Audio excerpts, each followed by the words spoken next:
Heads, tails, what's your choice? Tails. Tails. Take a step back, please.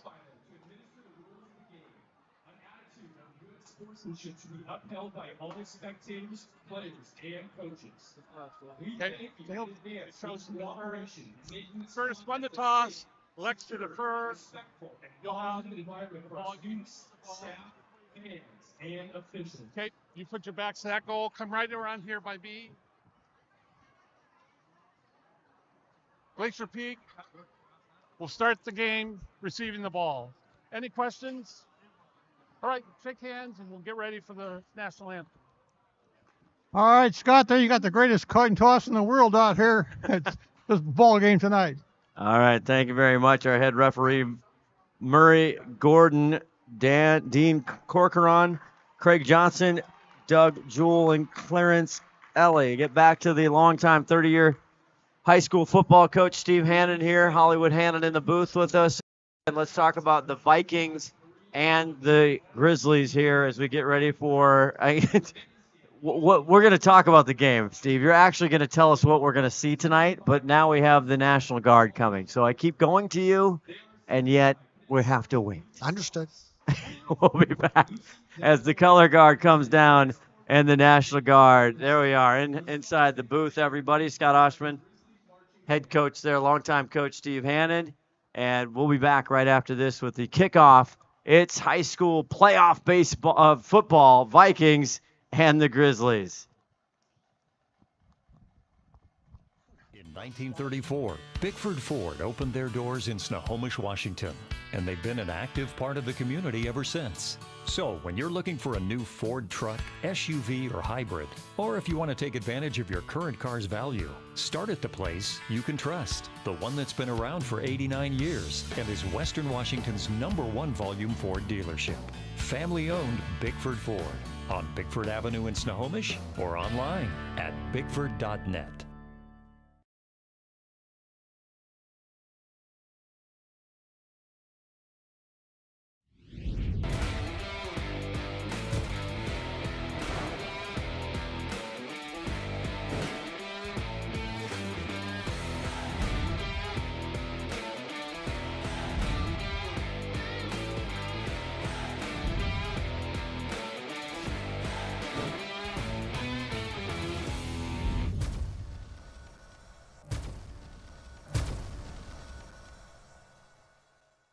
There, laddie, do you have a fallen tree or a forgotten log? Do you have some old wood planks that'll have a story I'd like to tell?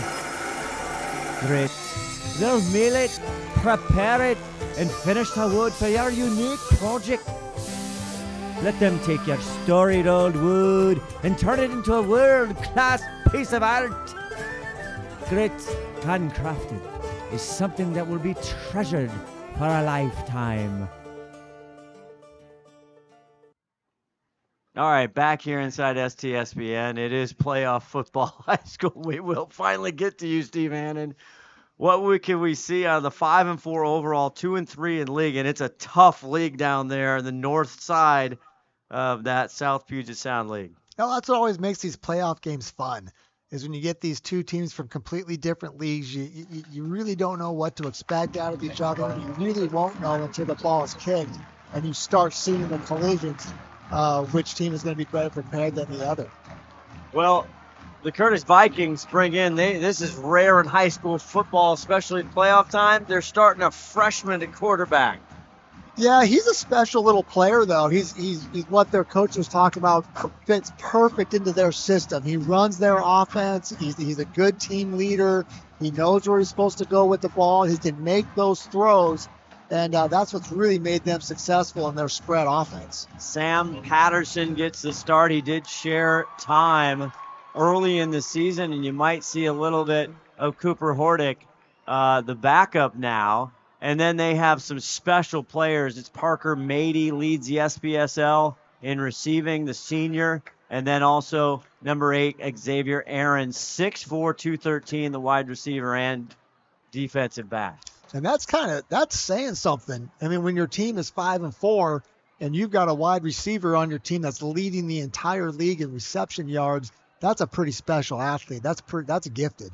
They're coming off, you see they're in the white, visiting white uniforms, and they're coming off the win over the Bethel Bison 24-20. And they average about 25 points a game, only give up 16.6, and that's what's going to be interesting. As Glacier Peak, they average 31 points a game and only give up around 15. They're an active defense. When you watch Curtis play defense, they're on multiple fronts, multiple stunts, and they will come after you on defense. I'm really excited to see those two going against each other. So Curtis won the toss, they deferred, and we are underway, and it's taken by Owens.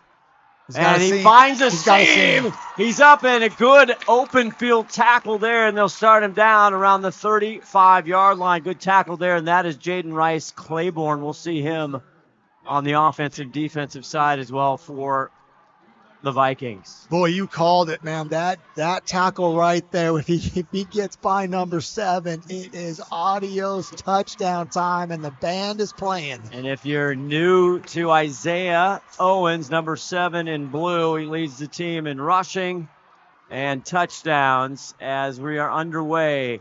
Quarterback senior Luke Entler, number 3, in charge here for Glacier Peak, and Francis Crocker will start the game, 21, as the running back.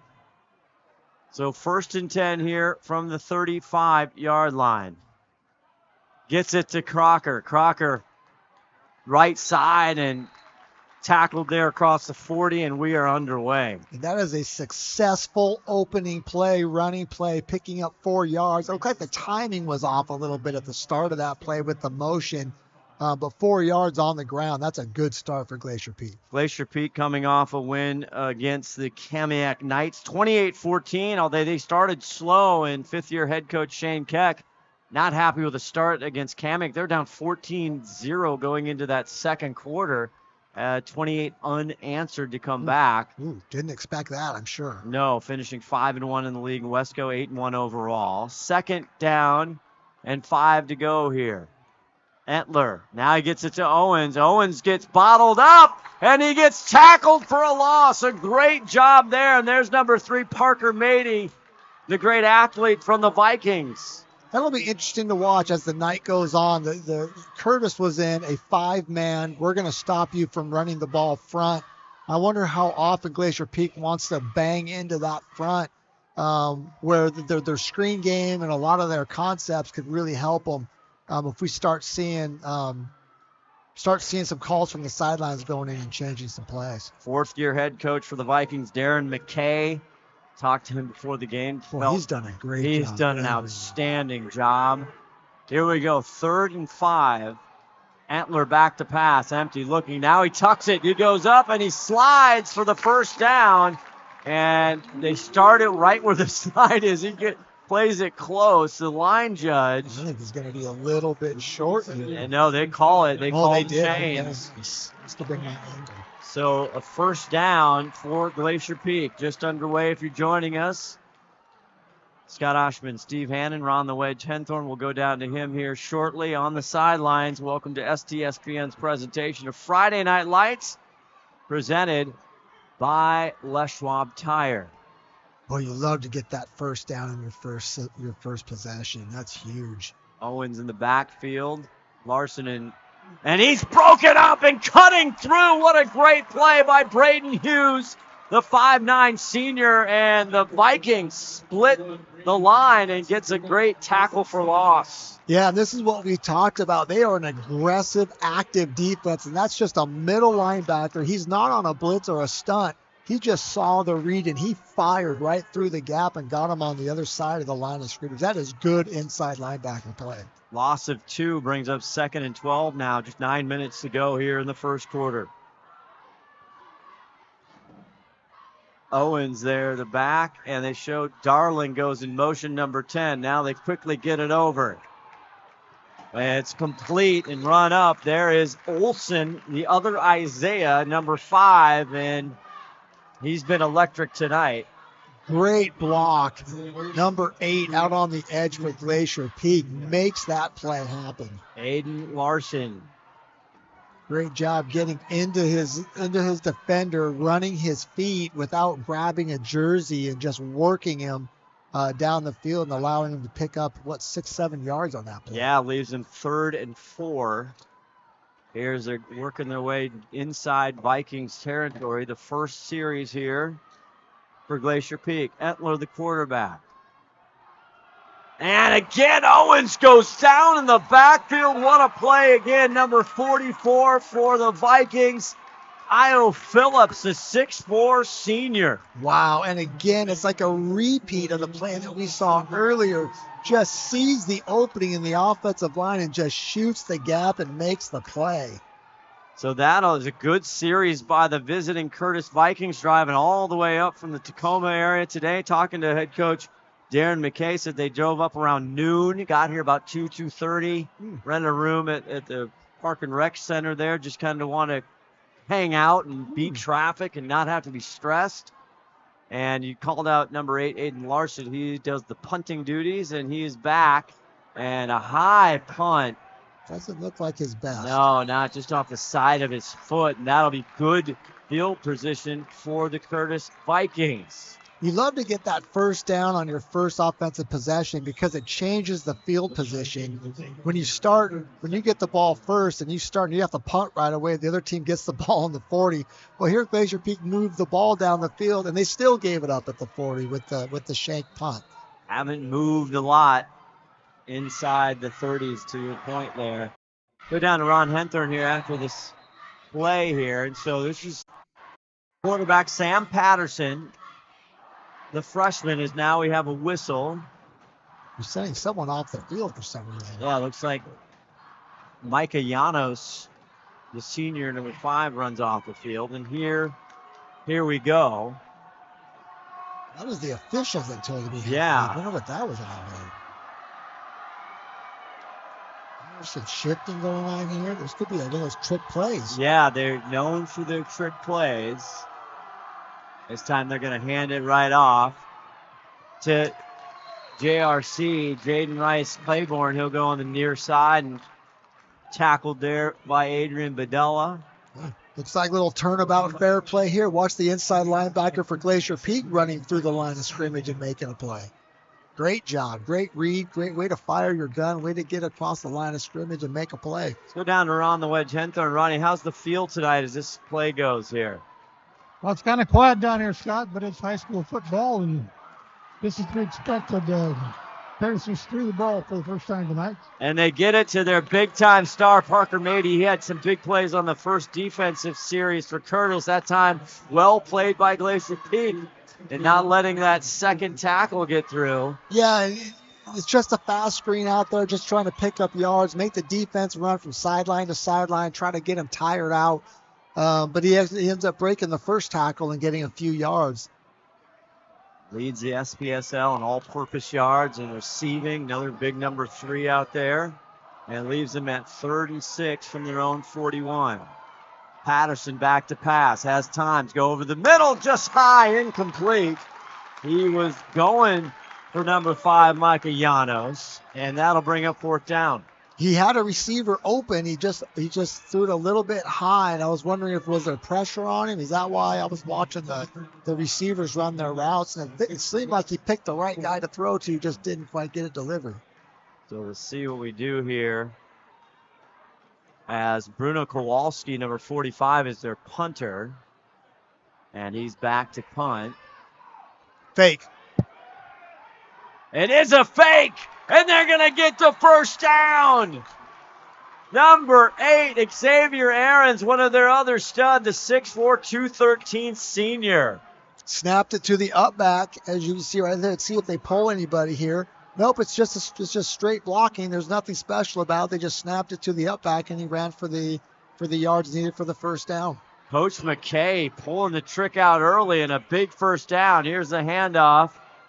And bowling through into almost another first down is 7, Jaden Rice Claiborne. He is a load. And Curtis's offensive line is a load. Those are big kids, and you saw the push right there. Number 57, Robbie Levataya, 6'6", 240, and they're young, all juniors. You look again at the play. I mean, look at him just pushing everybody forward. I also love that Curtis, all their offensive linemen wear 50 numbers, like as if it's like a brotherhood or something. Yes. We're all going to wear 50s. Yes. Pretty cool. Here we go.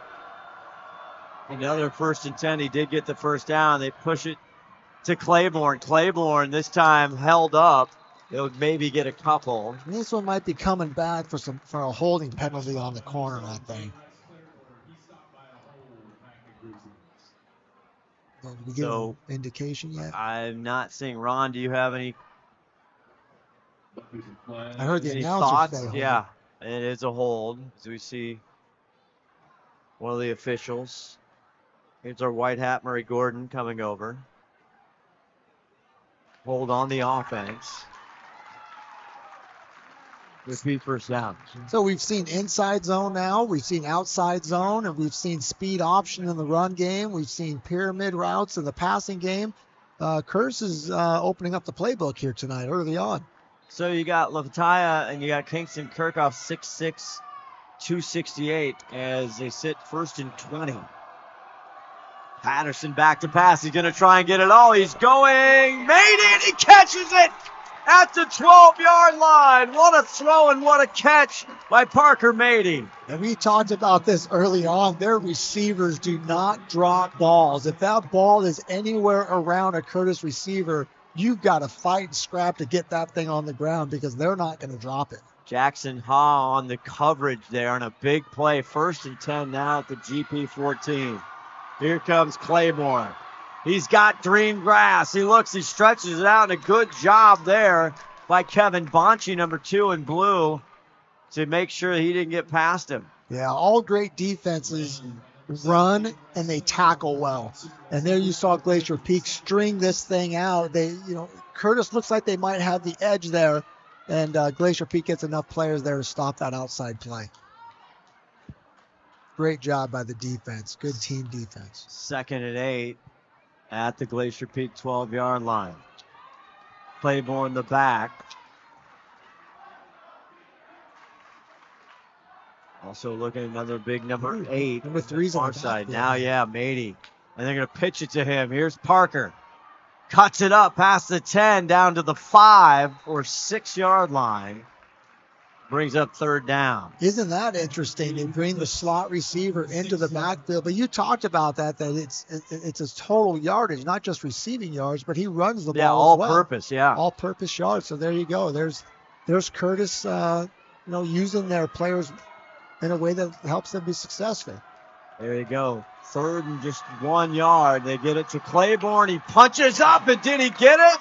Still on his feet. Second effort might have got him there. Going to be close. Going to be close. Ronnie thinks he has it. Ron right down there.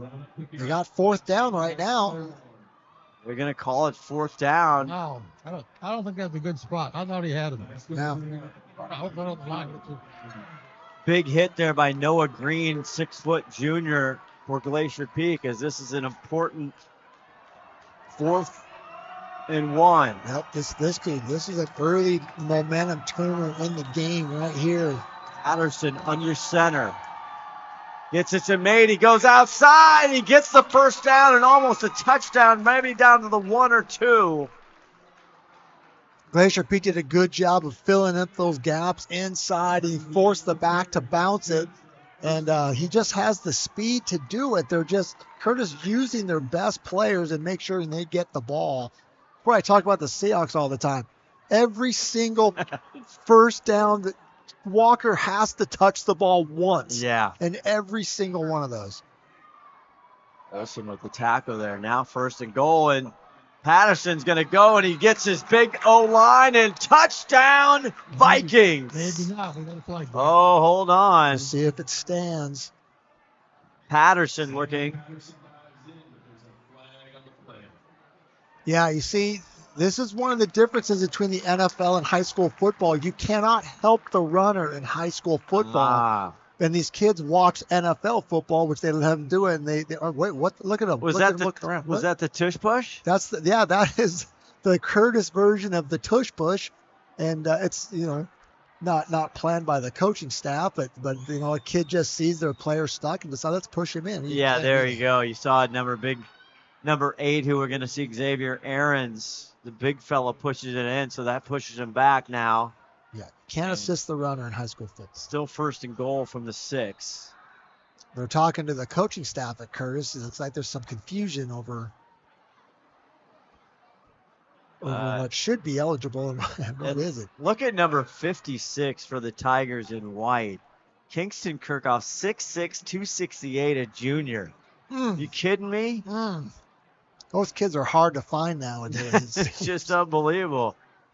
As you see there, head coach Darren McKay in his 4th year. One of the only teams the first teams in the state to use virtual reality to help their quarterbacks develop. So they got the VR machine. You're welcome back in here, the fun STSPN booth. Glad you're with us tonight for playoff football. 1st and goal from the 6. Patterson, Claiborne, Mady in motion. They get it to Claiborne. Stopped him. Got him stopped there. That's Darling on the tackle and Bonchi. Great team defense again by Glacier Peak, running to the football. Everybody is running to the football. And that's what you get. You have to have that around the goal line. You got to stop that initial push by the offensive line. Then you got to have the guys running on the edges. There we go. 2nd and goal. Patterson under center this time. And he's going to take himself, try to wedge himself in there. Did he get it? Seems like he got it. No, waiting for the signal. There it is. Touchdown, Vikings.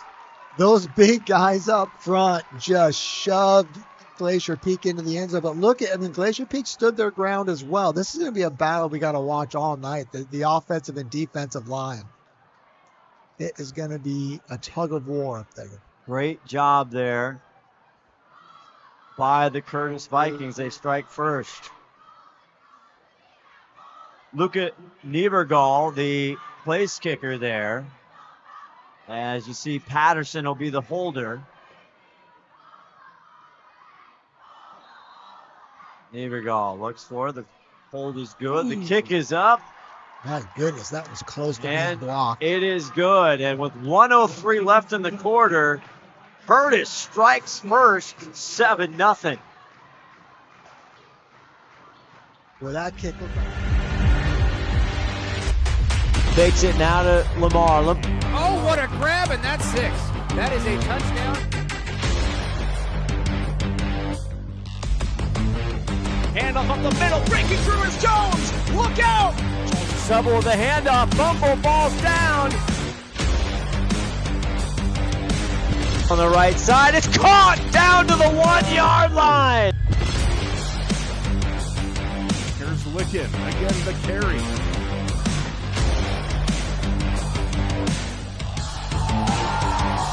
Whoa, nice step in his way through. Look out, Brody slant. Jerome breaks a tackle, and he's got a long way to go. Only one man to beat across midfield.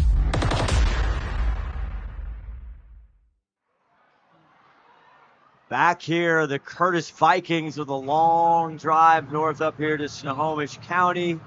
And little starts and stops, but they get the job done on a half-yard touchdown by the quarterback, Patterson. And quick info for you, Scott.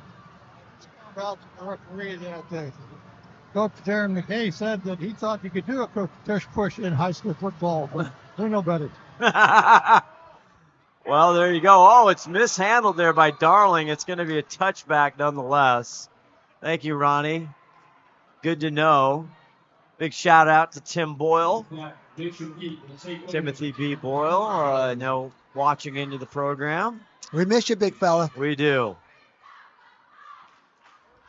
Update here on Wesco scores is our friend Steve Willits from KRKO chiming in. Lake Stevens up on Tahoma 15-0, just under 4 minutes to go in the first quarter. And we'll try and get some other scores for you as we go on playoff football tonight. Tomorrow, a big one, North Creek. The Jaguars take on the Arlington Eagles. and that'll be on KRKO as Glacier Peak gets set. Entler and Crocker in the backfield. Crocker gets it on the left side. And he's taken down after 2 or 3. Big number 44, Io Phillips, 6'4", 240. Boy, these are tosses. 240, and he's running like he's 200 pounds. I mean, that is a physical play by 44, running and tackling. And we saw that on film, watching them. That defensively, they are very active. Gives him 2, now 2nd and 8. Crocker stays in. Darling in motion. Rolling here to the near side. Entler lets it go. It's intercepted by Mady. Mady has it down to the 25 to the 20. 5 touchdown Vikings and Parker Mady. A pick 6. Might be coming back today. I think the interception's going to stand, but they're going to bring the ball back. Maybe there's a block in the back or something. That's just a mistake by Entler. He has a guy open in the flat, and he takes that shot down the field and in triple coverage, and that's a mistake you don't like to make down on your end of the field. I never want to throw it down triple coverage. That's a bad. Yeah, you got it. So it's the block in the back. The penalty, and we see one more look at it, Steve. As he rolls to... You'll see the player open here. That's Darling open, and he's trying to go to Aiden Larson, number 8. And Parker Mady he's a multi-sport athlete. He's just a stud. He looks the part. He plays the part. Did you say he's a basketball player as well? I heard from Coach McKay, he plays it all. He does it all. Yeah, he looks like he's one of those rat ballers that just does everything. But that one we didn't. Entler didn't make it hard on him. He just threw it to him. That one. So looks like they're sorting out. I don't know if the spot. Could have been 15 from the point of infraction. Correct. Okay. So now we're all set here. Great field position. Touchdown. Comes off the board, but here come the Vikings one more time. Big number 7. Just chugs the feed. He'll get 5 or 6. Claiborne, he is a problem so far early in this game for the Grizzlies. That's a hard run, and that's a fast first quarter. It really is. After 1, Vikings again threatening 7-0 Curtis.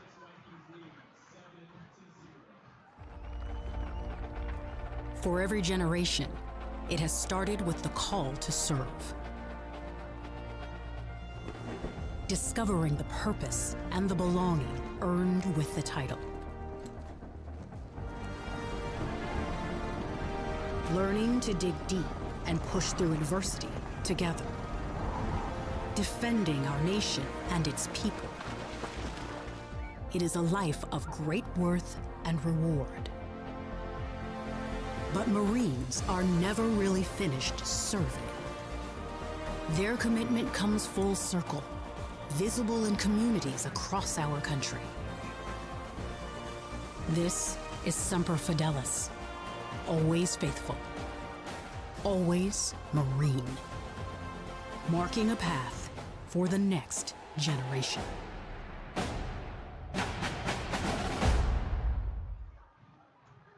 Back here in the booth, Scott Ohsman, Steve Hannan, longtime defensive coordinator. Steve, what adjustments, if you're Glacier Peak, what's Coach Bean and the kids, what is he trying to adjust here on the fly? Yeah, well, I think we're doing a pretty good job up front for the most part. I know they've got a couple of plays, but now you got to start running stunts to fill in those holes, those gaps you have in the defensive line.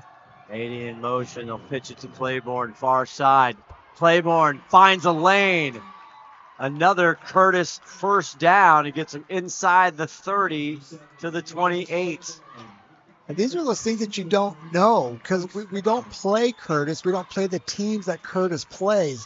So when you watch him on film, 7 looks like a really good football player. He looks fast out here tonight, faster than what I saw on film. And that's just what you get in high school playoff football until you get that figured out. But someone's got to set the edge over there and stop that kid from running out there. Another 1st and 10 now on the GP 28. Empty set. Sam goes deep for the corner. Did he catch it? He catches it. Number 8, Xavier Aarons with a touchdown, Vikings. Wow. What I tell you. Ronnie told us, you throw it up, these kids will catch it. And Sam Patterson connecting on the long ball, a 28-yard pass. Good coverage there. Wow, what a catch. What a play. By Bedolla. That's a big-time catch. Yeah, the defender is right there to make a play, and he just reaches right over the top of him and catches that thing for a touchdown. Luca Nievergall, the place kicker here to try to make it a 14-0 game. Just the start of the second quarter. The kick is up, and it is good. 11:22 left to go here in the first half, and the home squad, Glacier Peak Grizzlies, stunned so far. Yeah, I think that's probably the right word for it right now. These things happen.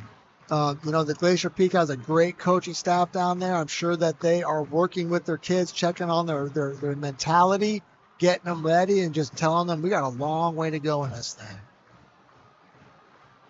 McDaniel's Do-It Center is located in beautiful Snohomish, Washington. Locally owned and operated for over 40 years, they are proud to provide the Snohomish Valley with exceptional hardware, tools, lawn and garden, and sporting goods products. Their commitment to delivering legendary customer service and their outstanding employees continue to make McDaniel's the best and one of the most recognized Do-It-Best centers in the nation. Stop by and experience for yourself the difference between McDaniel's and the big box stores. Discover why so many people are choosing to shop at McDaniel's. And the visiting Curtis Vikings, their league though, Steve Hannan, they play with some big time. Sumner, 6-0, the number 2 ranked in the state. Emerald Ridge, 5-1. Puyallup, they play against the best of the state as he kicks it off. And they play close games. Yes, and Darling inside the 10. Michael Darling brings it up to the 25. A good start here for the Grizzlies. Yeah, now you just get back to who you are and who you want to be. You don't have to abandon anything. There's 11 minutes to go here in the second quarter. You just run the football. You throw your screen passes. You move the ball. This isn't Hail Mary time, right? So let's Glacier Peak just wants to settle back into the game that they came here prepared to play. Plenty of time. We'll see what they come up with here. Lucas Entler, the 2-year starter.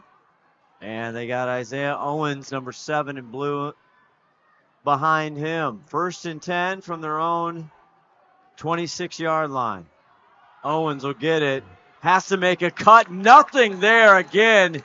The Vikings defense, Braden Hughes again right in the kitchen. Yeah, it just seems like whenever Glacier Peak hands the ball off, there's a white shirt there just waiting for him, and he's untouched by the guys up front in blue. Got big number 52 in blue up there, anchoring that line. Connor Aney, the 2-time state wrestling champion, 52 on your screen. Got a lot of guys coming in and off the field and back on the field. Now we got the big cards up here for Glacier Peak. 2nd and 11. Entler sends Darling in motion. Fakes the handoff. Fakes it. Now he's going to run up. Nothing there. Just a sea of white shirts. And I don't think he even made it back to the line of scrimmage. Was that a broken play or not? I think what Entler saw, they wanted a fast screen out there, and it was covered. And if he would have thrown it, it was going to be big problems. So he pulled it down and tried to run for what he could get, and it wasn't very much. So far, the defensive line dominating for the Curtis Vikings, and that sets up a 3rd and long, 3rd and 11. Have we seen these poster boards this year? I don't recall that. I don't think so either. I don't remember seeing the poster boards. That's up here. That's all of Lake Stevens does that. 3rd and 11. Owens in the backfield. Fake it to him. Look, pass. Another interception right again to Parker Mady. Second INT in a row trying to go to Fullerton. And Parker Mady loves this team so far. Yeah, and this is just a run. It's not a run pass option. It's a pass all the way, but it's a good deep fake run and then set and throw, and you have that guy in the seam. And again, it looked like they had the play they wanted. We just Antler just airmailed the throw a little bit, and it just got away from him. It not only got away from him. See, he was actually covered all the way, but double coverage off her. Not a good decision. So the Vikings in business once again, already up 14-0, and Claiborne gets it on the left side. He'll gain 6 on first down. You asked what some of the adjustments that the defensive coordinator for Glacier Peak might make, and that time you see they have two defenders on number 3. They want to make sure that kid's not the one that's making all the plays, and number 7's been the one that's hurt them a little bit tonight as well. Vikings dominating so far early on here. Sam Patterson, freshman quarterback. Claiborne in the backfield. This time Sam's going to go back. He's going to go deep again down in the corner. Going for Xavier. This time is it intercepted? Yes, it is. And this time, Adrian Badala gets some revenge. Yep, and that looked like a carbon copy of the previous play. This time, the receiver just couldn't get up and get that ball. Just a little overthrown by the true freshman. And a really nice play by the defensive back. Bobbling it all the way. Great catch. I don't know in the NFL if that'd be a catch. After watching it again, that ball was bobbling around quite a bit. But high school football doesn't have that luxury. Well, it was really quiet down here on the sidelines, but boy, is it exciting down here now for Glacier Peak. They're all ready to go. Yeah, those things can change a game for sure, those types of plays. So let's see how the offense does here. Entler only had 5 interceptions coming into tonight, so he does not turn the ball over a lot, but give credit to Vikings defense. He has been in his face tonight. This time Crocker gets it, but once again, the second he gets the ball handed to him, he is in danger. Robbie Lavataya comes up, another 6'6", 240 kid for the Curtis Vikings. Yeah, they got 4 defensive linemen in the game, and they're stopping the run without bringing an extra defender in the box, which means they got extra defenders on the perimeters for the receivers. And Glacier Peak has got to get some push on that offensive line if they're going to be successful here. See big 54 in white. Jerome Scott Jr. And here we go. 2nd and 9. I guess they gave him a yard. In motion. Entler gets rid of it. This one incomplete. Not sure. He's going to Olsen. We're having a difficult time. Glacier Peak's offensive line having a difficult time blocking on the run, but also protecting in the pass. I mean, the Curtis defensive line is ripping underneath and getting and putting pressure on the quarterback, and that's causing some of these errant throws. Crocker comes off. They'll put Isaiah Owens 7 in there. Aiden Larson also coming off for Glacier Peak. 8:05 left to go here in the first half. 3rd and 9. And it's just been, they cannot get on schedule. And they've been behind the sticks all night so far. Entler rolls out, trying to get some space. Gets rid of it. It's caught. I don't know if it's inbounds. And goes to Olsen, and they say he's out of bounds. Okay. So 4th down off the interception. If that ball would have been caught, it would have been a first down. Yeah. It was the right play call and a good throw. He just must have been just out of bounds over there. I think that's the right play call for sure, Steve, and that's what they got to do, a little bit more of that little rollout, quick pass, short pass, and 8-10 yards downfield. They'll move the ball if they keep doing that. Yep, I think you're right. Aiden Larson with his 2nd punt of the night. First one off the side of his foot. See if he can get some more going. Of course, the dangerous Parker Mady waiting. And this one almost blocked. Again, not a lot of distance on this. And once again, the Vikings will start another series in Glacier Peak territory with 7:50 left to go in the second quarter. And not a good bounce either. The second that ball landed, it went straight back towards Glacier Peak. And Curtis is going to get the ball on Glacier Peak's side of the field. Again. After the interception, which you're hoping would ignite Yeah. Glacier Peak. Curtis again has the ball in great field position. Set up here. Claiborne in the backfield. Here's Sam Patterson. High snap, but Claiborne adjusts. And this time, Glacier Peak gets some good push up front. And he'll maybe gain one. Cade Willis with the tackle. Yeah, and that time not so much the spread offense for Curtis. They left a tight end in the game, and that brings another defender into the box. And that time, Glacier Peak was able to stop the running play. Let's see what the Curtis like. They're going to come back out with that nasty split tight end over there. 2nd and 8. In motion. Janos. Hand it off to Janos. Janos left side. And he shoves his way to another Vikings first down inside the 30 to the 27. And more trouble for Glacier Peak here. Janos, look at him. They just seem like the more physical team right now. Curtis does. Yeah. And, a lot of Curtis's kids are playing both ways. Where Glacier Peak, they do more two platooning.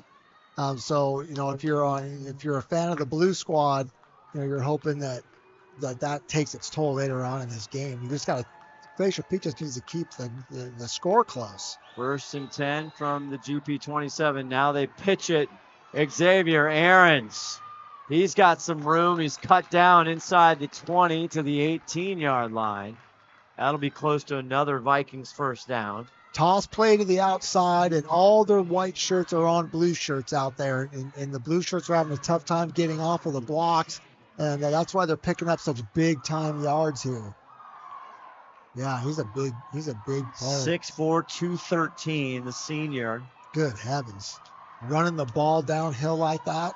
And they've got a few kids that might be playing on Saturdays. As they set up here now, 2nd and 1 on the Glacier Peak 18.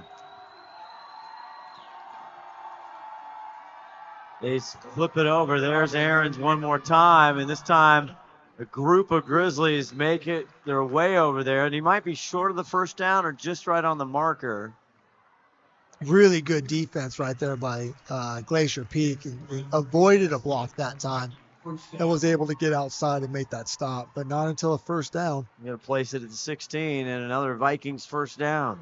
And what we talked about beforehand during the game was how much Curtis throws the football, how much they love to throw. And right now they're just dominating in the run game.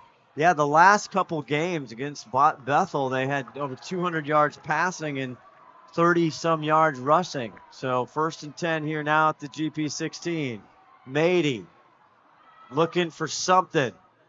They'll gain 4 or 5, and it takes a load of Grizzlies in blue to take any of the Vikings down. Solid defense, though. You got a lot of players to the ball right there. Was it a 2-yard, 3-yard pickup? And this is a really important series right here. Glacier Peak has got to keep them out of the end zone right here. You don't want to go down 3 touchdowns right before the half. James Jenkins there on the tackle, one in the pile there for Glacier Peak. And here comes the Vikings now. They are prone to do some trickery. You just never know. 2nd and 6 from the 13. Patterson goes to the corner again. High. Touchdown. There's a flag. See what that's all but about. he's saying no, and I think it might be OPI, offensive pass interference, possibly. Yeah, I think that is possible. Let's see it here on the replay. As Big Xavier goes up and just grabs it. They're going to get him with a push-off there, possibly on Olsen. It is. You don't like that call? Oh. Ronnie, did you have that was on the far side of the field, so you probably didn't have a great look at it. I didn't have a great look at it, but that's the kind of stuff you're going to see going on down there. And you're probably going to see them throw it again right away. Yeah. Now, this is what they love to do. They love to throw the football. But right now, it's the running game. You know, if you're Glacier Peak, they need to stop them from running the football. But it's clear, again, smart. You know, the Vikings, they have a matchup thing, right? You got 6'4" against 5'9". And they're not scared to use it. So 2nd and 21. Patterson's going to go back. He's got time. Now he's got trouble. He's sacked. The first sack, Noah Green gets to him, and it pushes the Vikings back.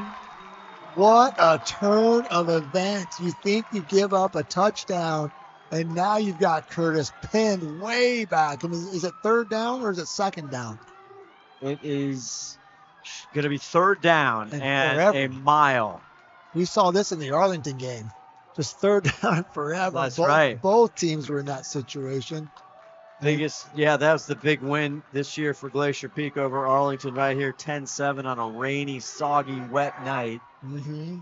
And then the Eagles went up and beat Lake Stevens. That's where there's a 3-way tie for Let's Go 4A. Here we go, 3rd and 31. It's going to be a timeout. Now, Coach McKay going to take a timeout. We'll step away, 3:21 left. Friday Night Lights right here on STSPN.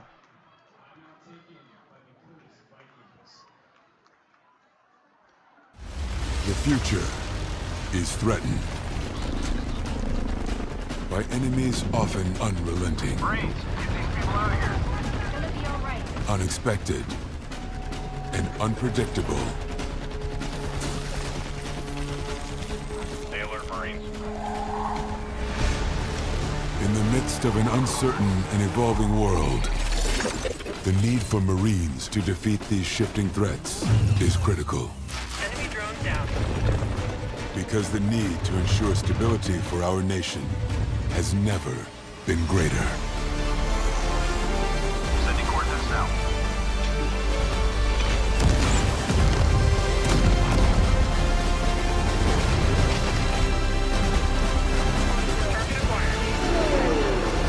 When there are battles to win for America's future, there is one constant.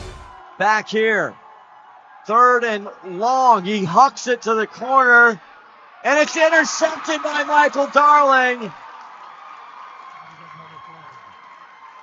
And that's Olsen was covering, and they tried to go to Parker Mady in that left corner again. They love that corner. But remember, this is high school football, so pass interference is not an automatic 1st down. It's just 15 yards, and they got a lot farther than 15 yards. It should set, so that's going to set. You look on the replay again, and they're calling Olsen for pass interference. That was clear, and then Michael Darling came in. But it should be. They're going to repeat the down? 3rd down and 15 or something. We're waiting for the white hat here, Murray Gordon, to mark it off. But that's going to cut it quite a bit. Well, the Vikings already up 2 touchdowns here with 3:13 left. That'd be 3rd down, but it's 4 down territory, guys. Yeah, you're right about that. It's like my good buddy Kai Smalley's watching the game here tonight. Hey, Coach. Just want him to know that that's not going to happen. Coach Smalley, you know what I'm talking about? Patterson going to go back on that corner wide open. It's caught by Mady, and that is a Vikings 1st down inside the 5. Wow, what a play. What a throw by that quarterback. That's a freshman. Look at him take the snap, twirl the ball, plant his feet, and look at that rope. Wow. That is really well done. And it takes 2 Glacier Peak Grizzlies, maybe a 3rd, to get Mady down. You can see the route that receiver ran. You'd find that's like a pro route. He ran down, just did a double back, and you left the defender standing there watching him. And the ball timed perfectly. 1st and goal. Mady's going to get it. Goes far corner. Touchdown, Vikings! And it is easy right now for the Curtis Vikings. All the momentum right now is going in that direction, and Glacier Peak's going to have to do something to stop it. And we thought that Glacier Peak may have done that with the sack and the penalty, and boy, then just a really good play by Curtis. They had a 2nd and 31. They get the defensive pass interference. It cuts it in half, and they get a first down. And Parker Mady has been everything advertised. That kid, he's a really good football player. Niebergall comes on for another extra try. It is up, and it is good. And whoa, whoa, whoa. Look out for the Vikings. They are up 21-0. 2:35 left to go in this first half. My goodness. There's plenty of time on the clock. We just haven't seen a lot from Glacier Peak. We haven't 1934, Bickford Ford opened their doors in Snohomish, Washington, and they've been an active part of the community ever since. So when you're looking for a new Ford truck, SUV, or hybrid, or if you want to take advantage of your current car's value, start at the place you can trust. The one that's been around for 89 years and is Western Washington's #1 volume Ford dealership. Family-owned Bickford Ford on Bickford Avenue in Snohomish or online at bickford.net. That's right. I said no, Coach Spelling. There you hear Steve Hannan, a Husky. Coach Smalley trying to recruit him into the #1 team in all the land, the Oregon Ducks. That does not make my heart happy. Huskies have a big test tomorrow out there in Happy Valley. Hey, they can get a win out there. I know. That's a big. Well, that's a good Penn State. In fact, should have beat Ohio State last week. Here's a squib kick, and it gets to the up player, and they'll get good field position. Hillel Chim, number 40, the 6-foot junior, he gets his hands on the ball, and that's where Glacier Peak will start. So they got to chip away at it if you're Glacier Peak to try to make this a game. This is the first game of 32 in the state.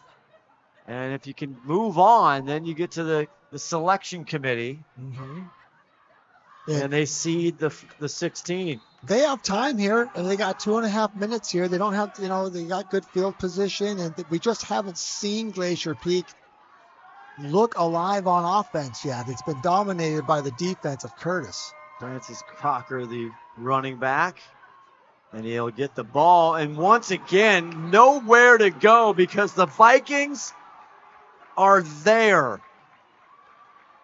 Just not sticking to our guys up front. They're doing a better job with their hands. The defensive linemen shucking the offensive linemen and getting off of those blocks and into the offensive backfield before the running back has really established any kind of control of the ball.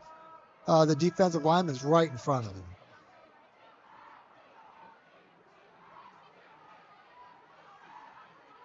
Glacier Peak trying to get something now. 2nd and 12. They go at end sweep around. That's Herman Belaine. And he's not going to get even to the original line of scrimmage. It'll set up 3rd and 11 or so.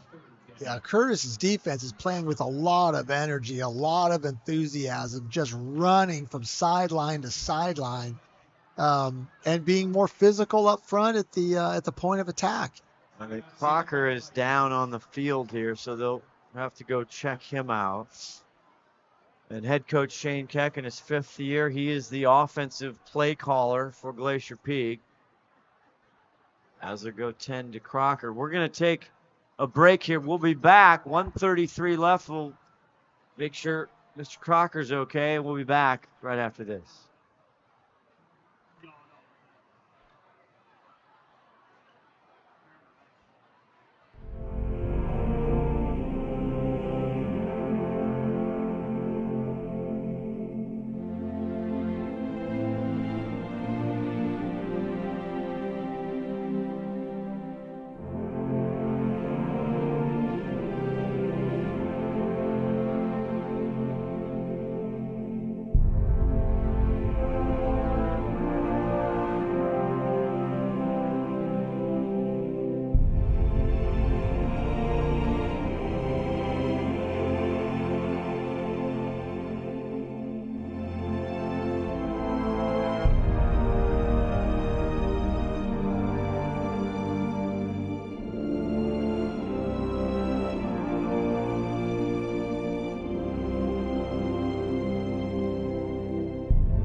Stop the clock. Back here, Scott Ohsman, Steve Hannan, Crocker walking in his own. It's good to see. Power there, the senior. Like he's fired up. And he is. Probably plan on seeing him back in the game here soon. Back in here inside our STSPN studios. Always lovely confines here of Veterans Memorial Stadium on the campus of Snohomish High School. It always surprises me how good you look on camera. When the camera comes in here. And I got a face for radio. 29-7, 3:58 left in the half is the score from Lake Stevens up on Tahoma. And stay tuned at halftime. We'll get a quick interview with Shane Keck and also a special guest as Etler rolls out, fakes. Now he goes deep down the sideline. Double coverage, and it's intercepted. No, in and out of the hands of number 5, Micah Llanos. But they could have had his third INT of the game. I think he actually caught it and got it knocked out of his hands while the receiver was. You know, and that's a third down play that you're going to have to gain some yards, and it's almost, you know, if he would have picked that ball off, would have been almost like a punt situation. Claiborne and Llanos there on the coverage trying to go to Michael Darling. So again, they're set up with 4th and 11 and no choice but Aiden Larson to get out to punt.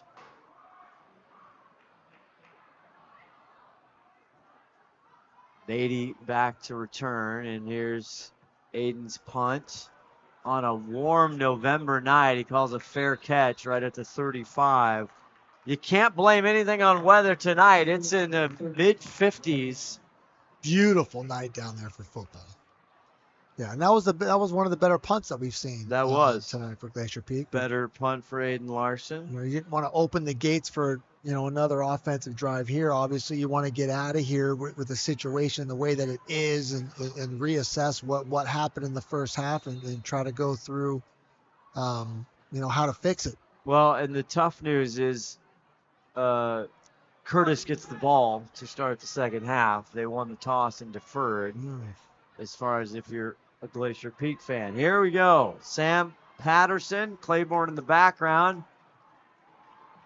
And Sam, plenty of time. Goes off, and it's incomplete. That looks like it was broken up. Trying to go again to Llanos. And Olsen breaks it up along with Scrafford was out there, number 15 in blue. Yeah, the inside linebackers did a really good job of getting depth. As long as the quarterback was holding the ball, they kept getting depth until they were in the passing lanes and the quarterback had to throw it, and we got hands on the ball. Glacier Peak got hands on the ball. Did a good job. Sam Patterson, plenty of time back there. With 1:14 left to go. 2nd and 10 now from their own 35.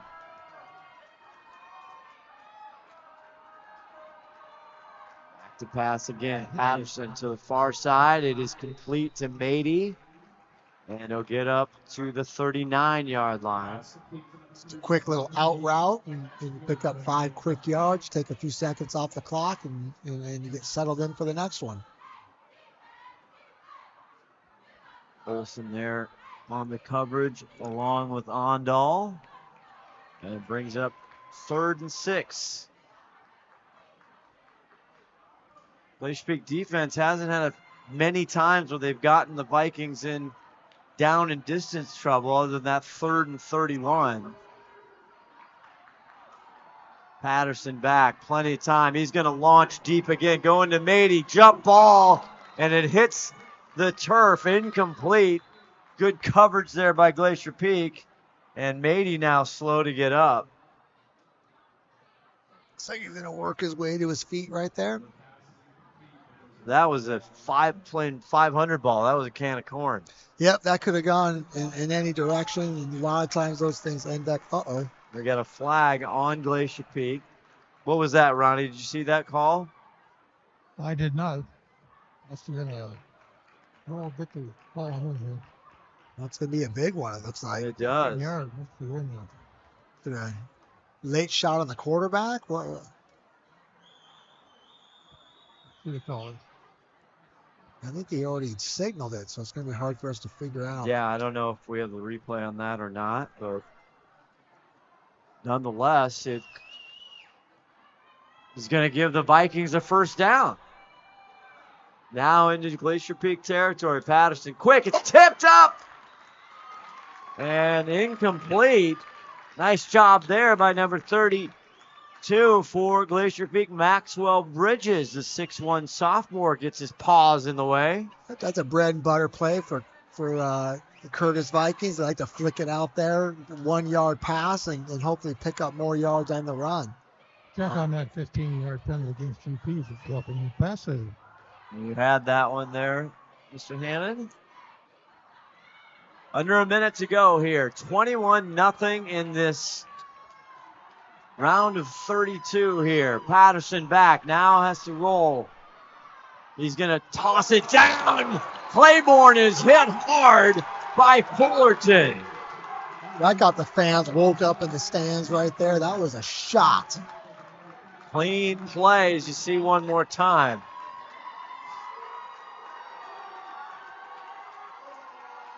Sam just dumps it down, and Claiborne. Great hit. Great tackle. Met right away. Here they are again. Patterson. And it looks low. Did he catch that? That one's in the ground. Said he did hit the ground, trying to go for errands. And 25 seconds left to go. Brings up 4th down.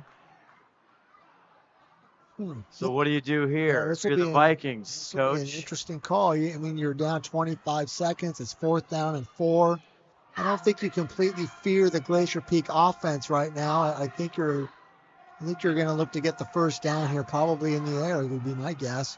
Another rollout by the quarterback, another out route by the receiver.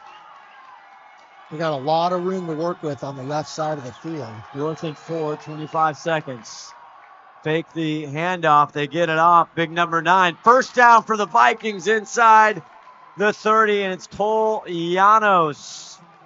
Yeah, they had a lot of room out there to run that out route, and they threw it, they caught it, and they executed the play, and they got the first down. The other Llanos, and now there's a whistle here with 13 seconds left to go, and a timeout, Glacier Peak.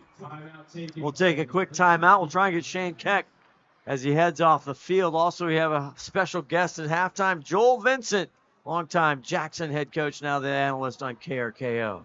We had a lot of battles, me and Coach Vincent, back in the day.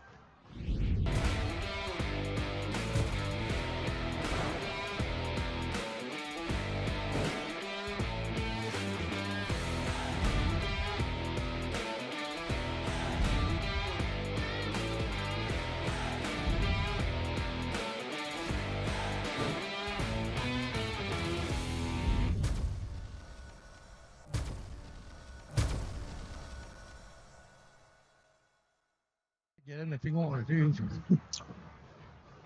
He will Back not here, Scott Ohsman, Steve Hannan, and Ron the Wedge Henthorn. Yeah, we'll see. Maybe, I don't know, Ronnie, maybe get Coach McKay, Darren McKay there. He will be the happier head coach. Mm-hmm. I'd rather talk with him right now. Yeah.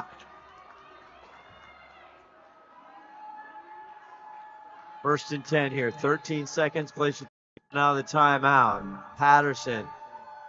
Aaron will get the ball. Now he throws it back, and it's dropped. Oh, my. All kinds of stuff going on there. Was that ball caught by number 52? Well, Jenkins should have had it. He fell down. It was caught and dropped. We'll take another look. I think it hit the ground. Yeah, incomplete forward pass. Well, how does 52, how is he an eligible receiver? Yeah, Joey Costanti, 6'3", 235. Look at the Glacier Peak staff. How the heck? Look their at hands How can are you out. throw the ball to number 52? He's an ineligible receiver by his number. Now there's going to be some discussion, or we got another. No, now we have a timeout. Vikings with 5 seconds left to go in the half. That's interesting. And we're going to take another look at it. Yeah, I think it is going backwards, and that makes it a fumble. Well, then they're going to pick up all those yards. Stani picks it up, yeah, and then he gets forward progress. The ball is at the 30-yard line, as you see the Curtis huddle with 5 seconds left. I mean, if I'm Curtis right now, throw it to number 8 in the corner. I think you're right. You're right. 5 seconds. Of course, that's what's happening. Yeah, I mean, let's not overthink it. Right. Yeah. Shame I'm not there after. Yeah, it's like, I don't. That's. I got my hands up. I don't understand it. Looks like the officials are shot too. Did they just not recognize that it can other? I don't know. Well, we'll see what happens here. 5 seconds left. See where number 8 is on the field. He is on the far side, the wide receiver on the far side, lined up against Isaiah Olson, number 5 in blue. Officials are still talking about it. Yeah, there you go. Now there's a flag. There we go. And yeah, illegal touching. Yeah, there we go. All right. Murray Gordon tells us. And now, wait, now it's 3rd down? It is a loss of down as well. Yeah, okay. That was the call, lost it down. So there you go. They sorted it all out. And in the end, that they got it figured out. We have the luxury of replay up here, but they don't. Yeah, that's true. So they're going to – this is a long 5 seconds. Yeah, this is – I'm not sure. So we'll talk to longtime head coach again. I know you guys battled – back in the day. Joel Vincent does an incredible job on KRKO with Tom Lafferty up here in the north end. But I'm interested to hear your conversation of if you're the Glacier Peak coaching staff, what can you do in the second half to what's your chess move here? Yeah, that'll be fun to talk to Coach Vincent. Obviously, I had some great teams at Jackson, and we battled against each other for many years and always had great respect for the work that he did with those kids at Jackson. His son is on this Glacier Peak staff. He's a great young man. And that kid can really hit a golf ball, man. Oh, really? Oh, man. Okay, here we go. We're ready. 2nd and 15, but only 5 seconds. No, we're not ready. We can't quite make it through another timeout, Glacier Peak. We are going to just take a side. We're a step away here for a second. We'll see if we can get this first half wrapped up. Seattle Sports on 710 is your radio home for the Seattle Mariners. Back, and over the wall for a home run. Every home run, every strikeout, every Mariners win. Swing and a miss and a slider, strike 3, and it's over. And catch the game on your smartphone. Download the Seattle Sports app to stream the radio broadcast of every Mariners game. Goodbye, baseball. A walk-off 2-run home run. Seattle Sports is your home for the Mariners.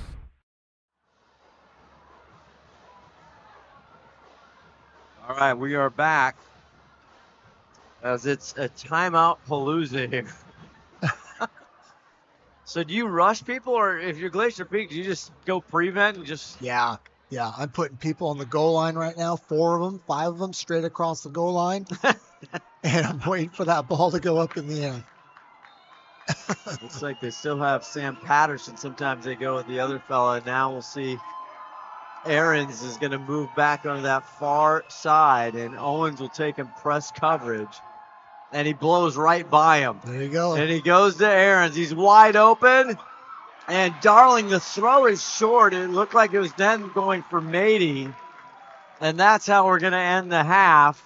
And the Curtis Vikings, the road trip up north is paying off and looking good.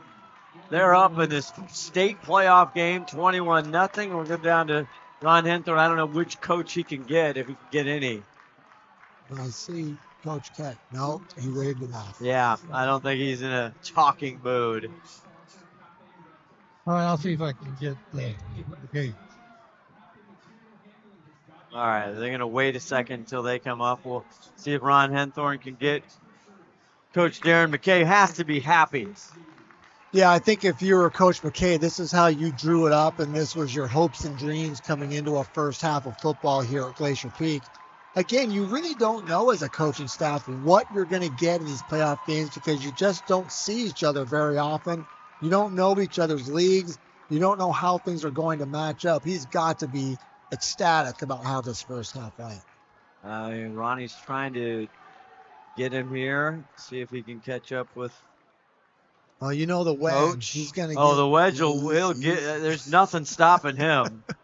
He's going to get in there. There's Coach. Is he the coach in the white hat or the blue hat? Blue hat coming through right here. There he is. Let's go down to Ron the Wedge Henthorn here with head coach Darren McKay. Ron Henthorn down here with Darren McKay. Darren, great first half for you guys. What do you got to say about that? Kids did a really nice job. I mean, they've executed some things that we asked them to. So far, we've been able to stop the run, which is something that they've done.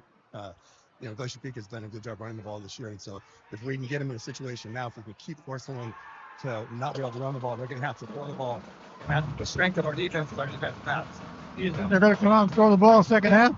What's that? They're going to come out and throw the ball in the second half? We're going to try to stay balanced. Talk to you in the second half. All right, thank you. Back to you, Scott. Thank you very much, Ronnie. We will take a quick break. Halftime here. 21-0. Curtis Vikings on top. We'll be back with more in a conversation with lead analyst for KRKO, Joel Vincent, longtime area coach. Right after this, you're watching Friday Night Lights on STSPN. Come with us. The new generation. The next level. Sending it big.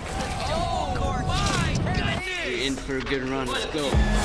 Come with us to the track, to the trails, to the slopes, to the surf, to the fight, to the race. Look at this. To the 4 a.m. starts. Training harder, pushing further, hitting back, hard.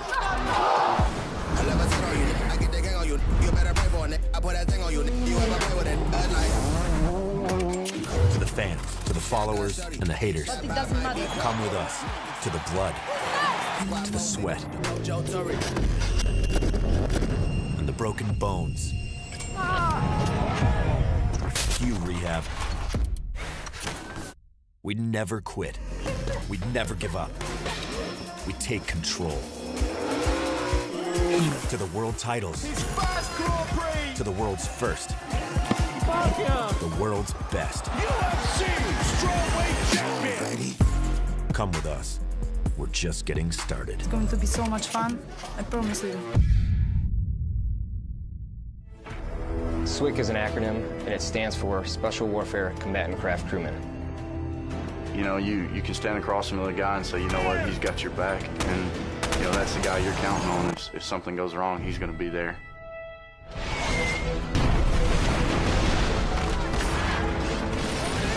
In the end, we're fighting for each other. Here on the team, about 22 of us on the boat. You know them personally, so you know exactly whose life you have in your hands. Everyone's come together, and everyone's sole mission is to do their job individually as best they can to benefit everyone else in the boat. I got a brotherhood, and it's a real brotherhood, and it's a loyal and honest brotherhood, and that's what matters.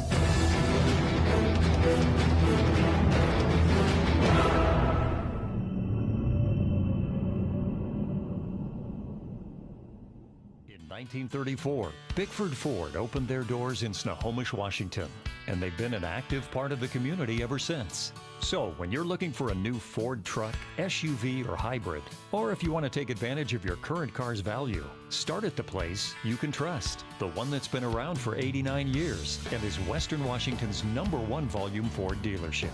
Family-owned Bickford Ford on Bickford Avenue in Snohomish or online at bickford.net.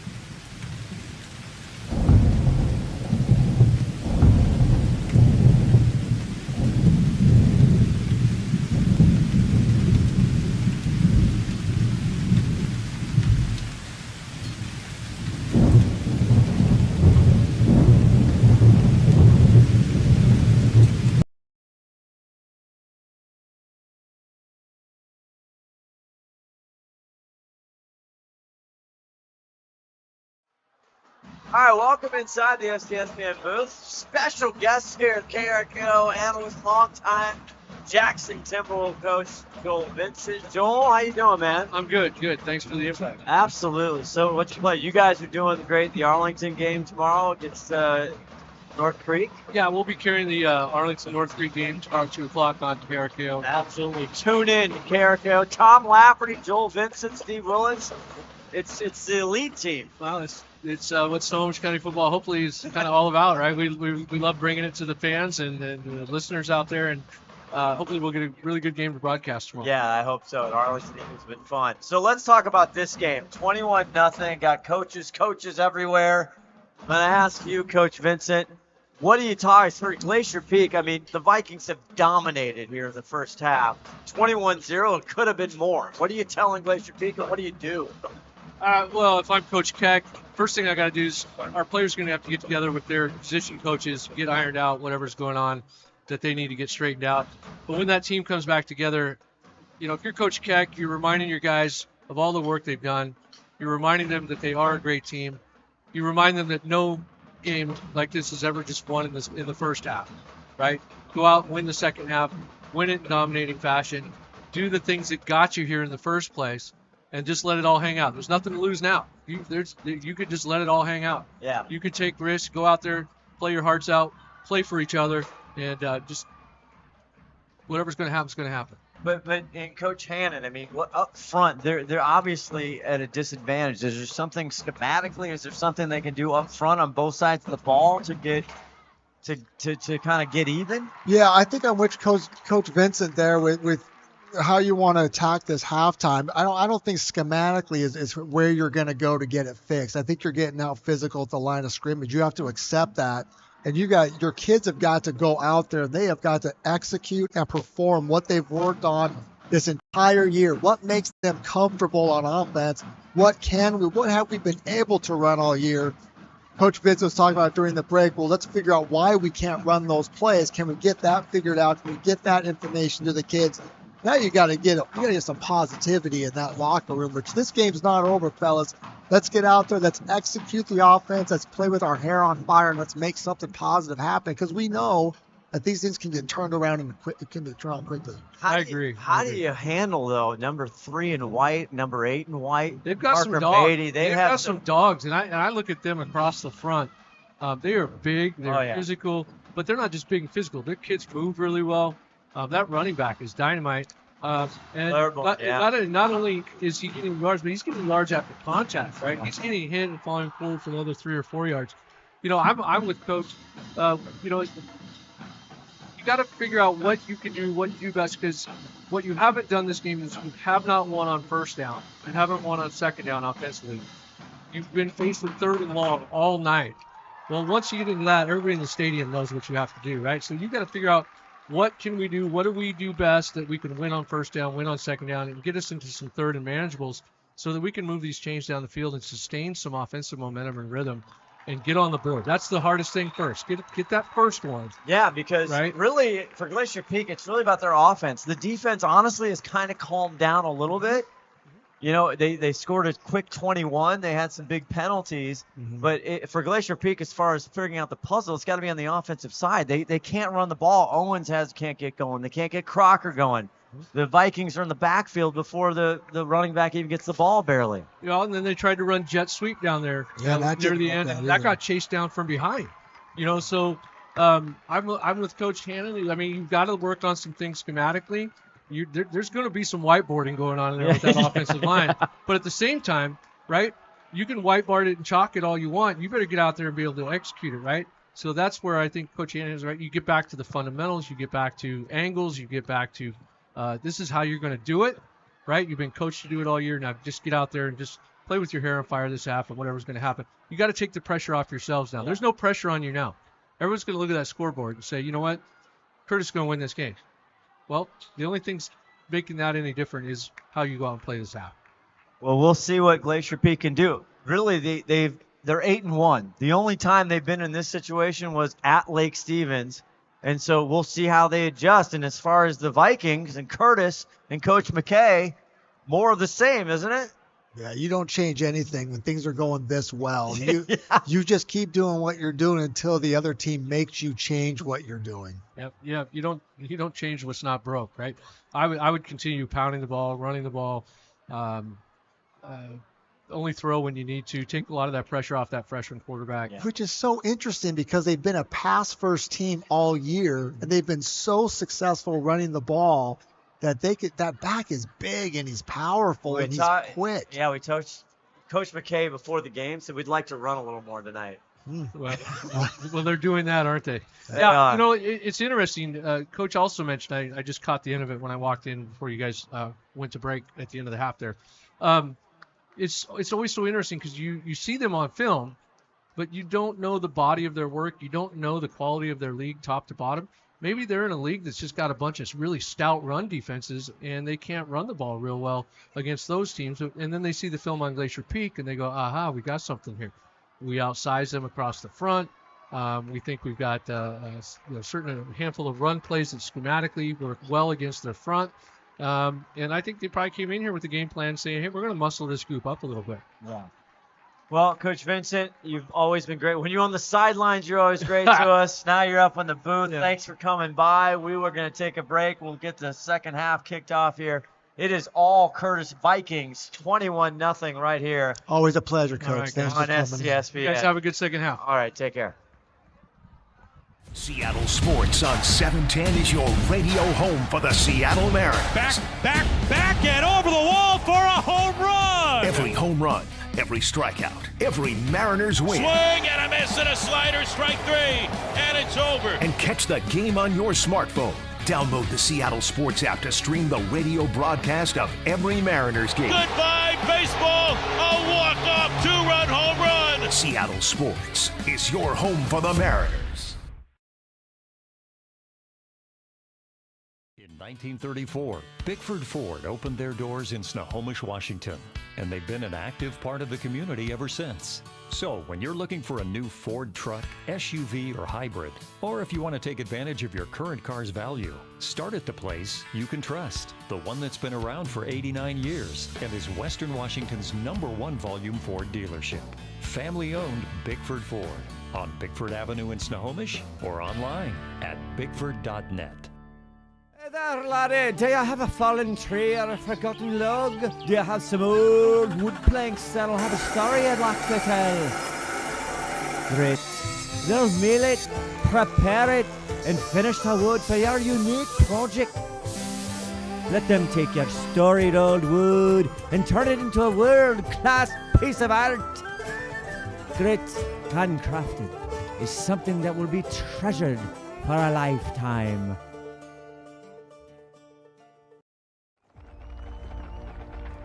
For every generation, it has started with the call to serve. Discovering the purpose and the belonging earned with the title. Learning to dig deep and push through adversity together. Defending our nation and its people. It is a life of great worth and reward. But Marines are never really finished serving. Their commitment comes full circle, visible in communities across our country. This is Semper Fidelis, always faithful, always Marine, marking a path for the next generation.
When you buy tires at Les Schwab, you're getting more than just tires. You're getting America's best tire warranty, 60-day satisfaction guarantee, no hassle road hazard protection, and free maintenance for the life of your tires. So if something happens to your tire on the road, we'll fix it, or we'll replace it, no questions asked. Other places make you pay extra for that kind of protection, but at Les Schwab, it's included with every set of tires, because more warranty means less worry, and nobody stands by their tires like Les Schwab. Get more from Les. McDaniel's Do-It Center is located in beautiful Snohomish, Washington. Locally owned and operated for over 40 years, they are proud to provide the Snohomish Valley with exceptional hardware, tools, lawn and garden, and sporting goods products. Their commitment to delivering legendary customer service and their outstanding employees continue to make McDaniel's the best and one of the most recognized Do-It-Best centers in the nation. Stop by and experience for yourself the difference between McDaniel's and the big box stores. Discover why so many people are choosing to shop at McDaniel's. All right, back here, Scott Ohsman, Steve Hannan on the wedge. Henthorn, our executive producer, 5-tool player, Todd Elvig, running the dials. Glad you're with us here on STSPN Playoff Football. We talked to Coach Vincent. We've talked to everything. We're just about to go in the second half, and really, Vikings get the ball here to start the second half, Coach Hannan, and the defense kind of calmed down. They got another challenge here. It's a really important defensive series. I mean, if you're a Glacier Peak fan, it's got to be a 3-and-out. You can't let them chew 5 minutes off the clock. You get 3 or 4 first downs before they have to punt or obviously score. You need a 3-and-out, get the offense on the field, and start whatever you just game planned at halftime. Let's start making it happen on the field. And if you're Curtis, you're just excited to keep doing what you've been doing. Yeah. Kicking it off, Glacier Peak, and we are underway. A short kick, and that's Aaron's gets it. Uh-oh. Makes a man miss. Now on the far side, sheds another tackler, still on his feet. Waiting for backup are the Glacier Peak Grizzlies, and there's a flag down near the 30 with our white hat and more laundry on the field, and so we'll see what happens here. Yeah, Tim Boyle will be lights to know that there's 2 flags on the field, not just one. He would be so happy. Get that would that make him flag so happy. Throwing them. Throw those things. We were talking at halftime. We were off the air there, but this is what, and you see the call there. Blocking the back. And that's going to be against the Vikings here, so that'll walk them back. But you don't know. We're up here in the north end, right? We hear about Sumner every single year. You hear about the teams in the SPSL, right? Grant Powson. Yeah, all these guys, they're perennial programs. And you see, these guys took Sumner to the wall. They took Puyallup. They took Emerald Ridge to the, they didn't get blown out. Right. And now you see why. Yeah, they're a good football team. Yep, and they're executing their plays, and they're executing their defense, and they're playing enthusiastic football, and boy, that's all that you can ask for. Sam Patterson, the freshman quarterback. Now he sends Aaron's in motion. Claiborne, high snap, and Claiborne gets it right up Broadway across the 30 to the 31. Leave him second and short. And he didn't get touched until he was 4 yards past the line of scrimmage, and that's not what you want if you're a fan of the Blue Guys. Jaden Rice Claiborne, again, 6 foot, 191, the senior. And leave him second and 4.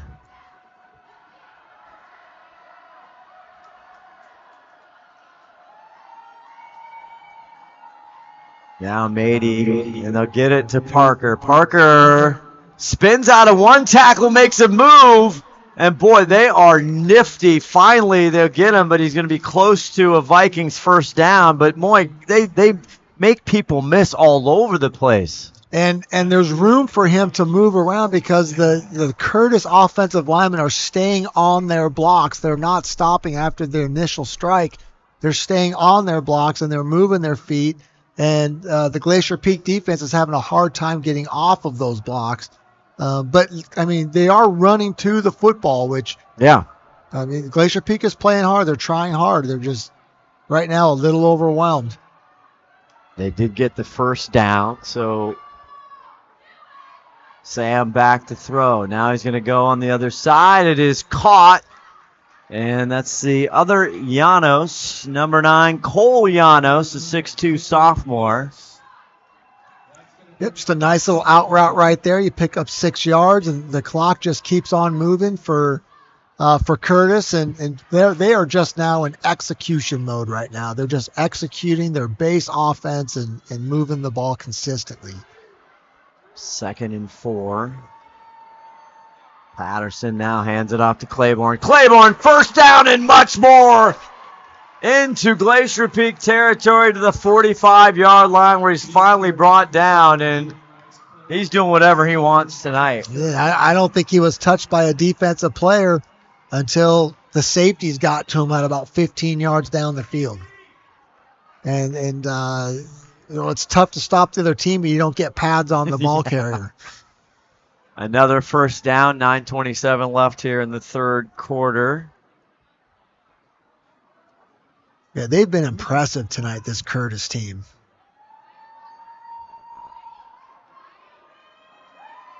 All the stars have lived up to it. You see senior Llanos go in the backfield now. He's the running back. And they're going to pitch it to him. Again, stutter step, making people miss. Another Vikings first down until he's pushed out of bounds. Kevin Bonchi in the going there, but Micah Llanos, the senior, this one might be coming back. Might be a hold on the edge out there. Okay.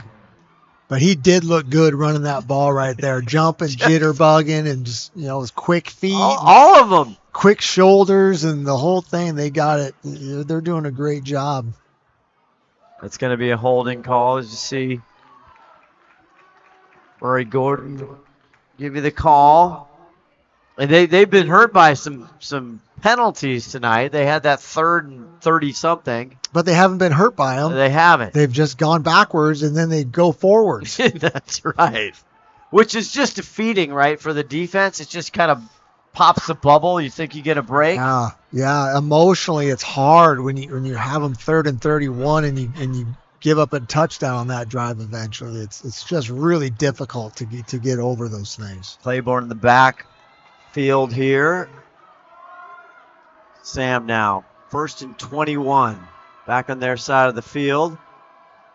Tries to get caught up, and that's one of the better plays for Glacier Peak, trying to drag down big Claiborne. Well, that was a fantastic play by the nose guard, number 67. Just drove his man. Antonio Cherez. Straight back into the offensive backfield to make that play. Wow.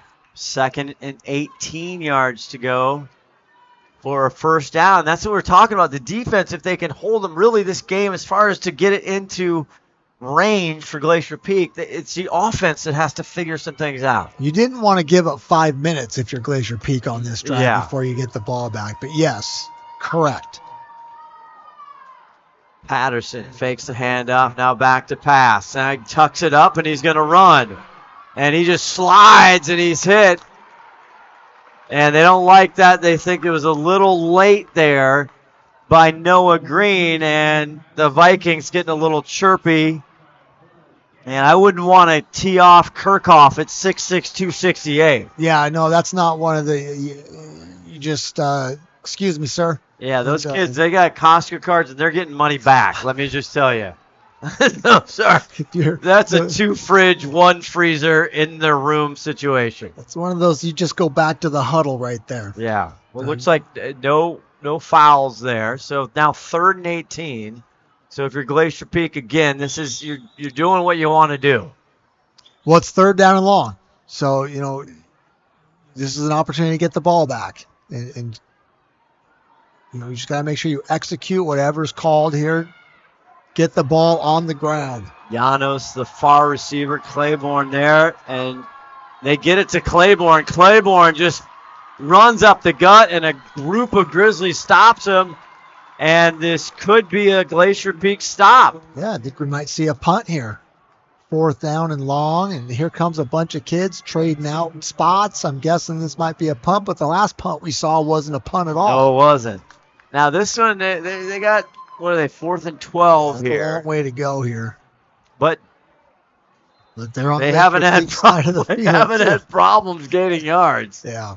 Now we're getting a official waving a timeout as they're trying to stop the clock. Scott Jr. 54 here. I'm not sure what's going on. Is this a timeout this early in the second half? Boy, right before a punt? I don't think that was a Glacier Peak timeout, was it? Ronnie, did you see who called that?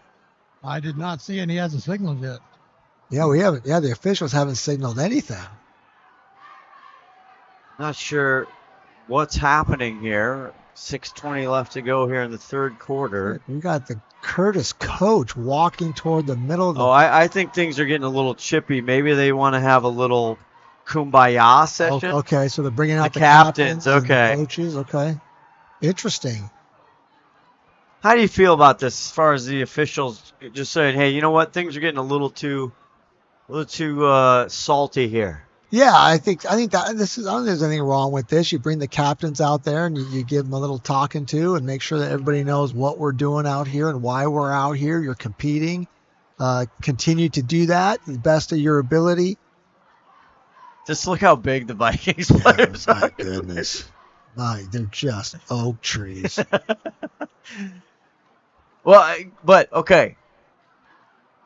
21-0. Defense does their job, we think. 4th and 12 here with a little intermission. And they all agree to behave. Yeah, it looks like it. And now they go back to the respective sides here. It's Fullerton for Glacier Peak. Yeah. As they walk off. So this is what you want, right? If this is you want, if you're Glacier Peak trying to get back in this game. Yeah, you stopped them. You stopped the offense from scoring again. You're going to get the ball back here. And then the offense has got to execute what they're supposed to do, and they got to move the ball down the field. But I don't think you have to panic here. I mean, you could take 5 minutes off the clock, get into the end zone, make it a 21-7 game. You'll be surprised how the momentum will shift if you can make that happen. All right, we are back in business here. As Kowalski, the punter, and this time he's actually going to get a punt off. And it takes a Glacier Peak bounce, and it's handled there around the 25-yard line. Got an injured Grizzly. That's Kai Brooks, who has got some time this season, the young man. Hopefully it's just a cramp. We will take a quick break. 6:05 left. We'll see what Glacier Peak, see if the offense can get something going. McDaniel's Do-It Center is located in beautiful Snohomish, Washington. Locally owned and operated for over 40 years, they are proud to provide the Snohomish Valley with exceptional hardware, tools, lawn and garden, and sporting goods products. Their commitment to delivering legendary customer service and their outstanding employees continue to make McDaniel's the best and one of the most recognized Do-It-Best centers in the nation. Stop by and experience for yourself the difference between McDaniel's and the big box stores. Discover why so many people are choosing to shop at McDaniel's. When you buy tires at Les Schwab, you're getting more than just tires. You're getting America's best tire warranty, 60-day satisfaction guarantee, no hassle road hazard protection, and free maintenance for the life of your tires. So if something happens to your tire on the road, we'll fix it, or we'll replace it, no questions asked. Other places make you pay extra for that kind of protection, but at Les Schwab, it's included with every set of tires, because more warranty means less worry, and nobody stands by their tires like Les Schwab. Get more from Les. Hey there, laddie. Do you have a fallen tree or a forgotten log? Do you have some old wood planks that'll have a story I'd like to tell? Great. They'll mill it, prepare it, and finish the wood for your unique project. Let them take your storied old wood and turn it into a world-class piece of art. Grit, handcrafted, is something that will be treasured for a lifetime.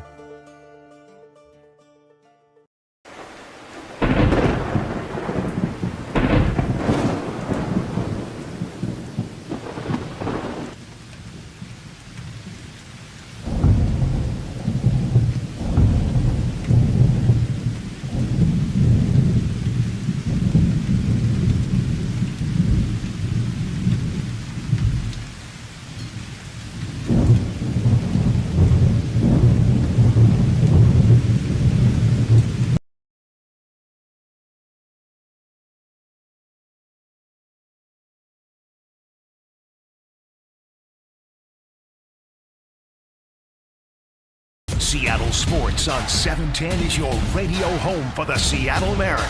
Back, and over the wall for a home run. Every home run, every strikeout, every Mariners win. Swing and a miss and a slider, strike 3, and it's over. And catch the game on your smartphone.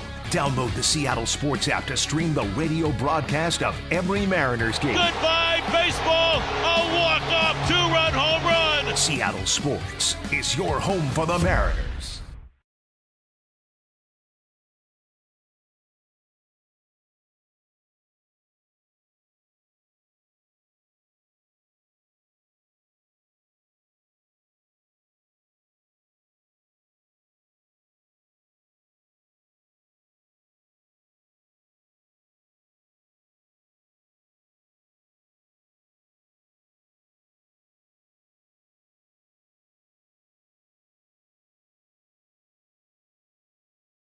McDaniel's Do It Center is located in beautiful Snohomish, Washington. Locally owned and operated for over 40 years, they are proud to provide the Snohomish Valley with exceptional hardware, tools, lawn and garden, and sporting goods products. Their commitment to delivering legendary customer service and their outstanding employees continue to make McDaniel's the best and one of the most recognized Do It Best centers in the nation. Stop by and experience for yourself the difference between McDaniel's and the big box stores. Discover why so many people are choosing to shop at McDaniel's.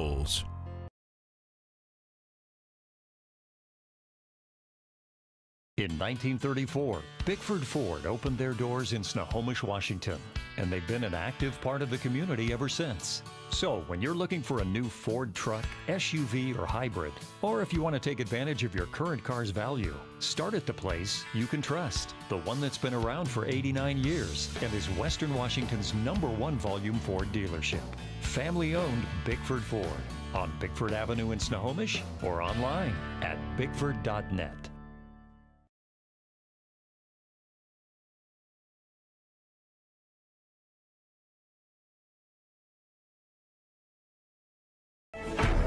SWCC is an acronym, and it stands for Special Warfare Combatant Craft Crewman. You know, you can stand across from the guy and say, you know what, he's got your back, and you know that's the guy you're counting on. If something goes wrong, he's going to be there.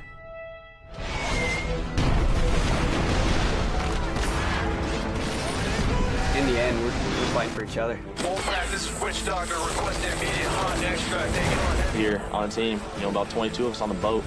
You know them personally, so you know exactly whose life you have in your hands. Everyone's come together, and everyone's sole mission is to do their job individually as best they can to benefit everyone else in the boat. I got a brotherhood, and it's a real brotherhood, and it's a loyal and honest brotherhood, and that's what matters.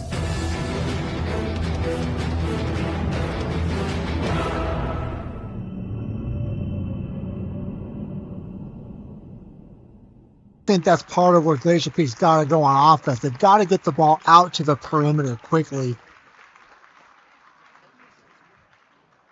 Back here, Scott Ohsman. This is always just a sobering moment here. Steve Hannan on the Wedge Henthorn. That's Kai Brooks, and he's being taken off. This is just what you never, ever, ever want to see in any sport.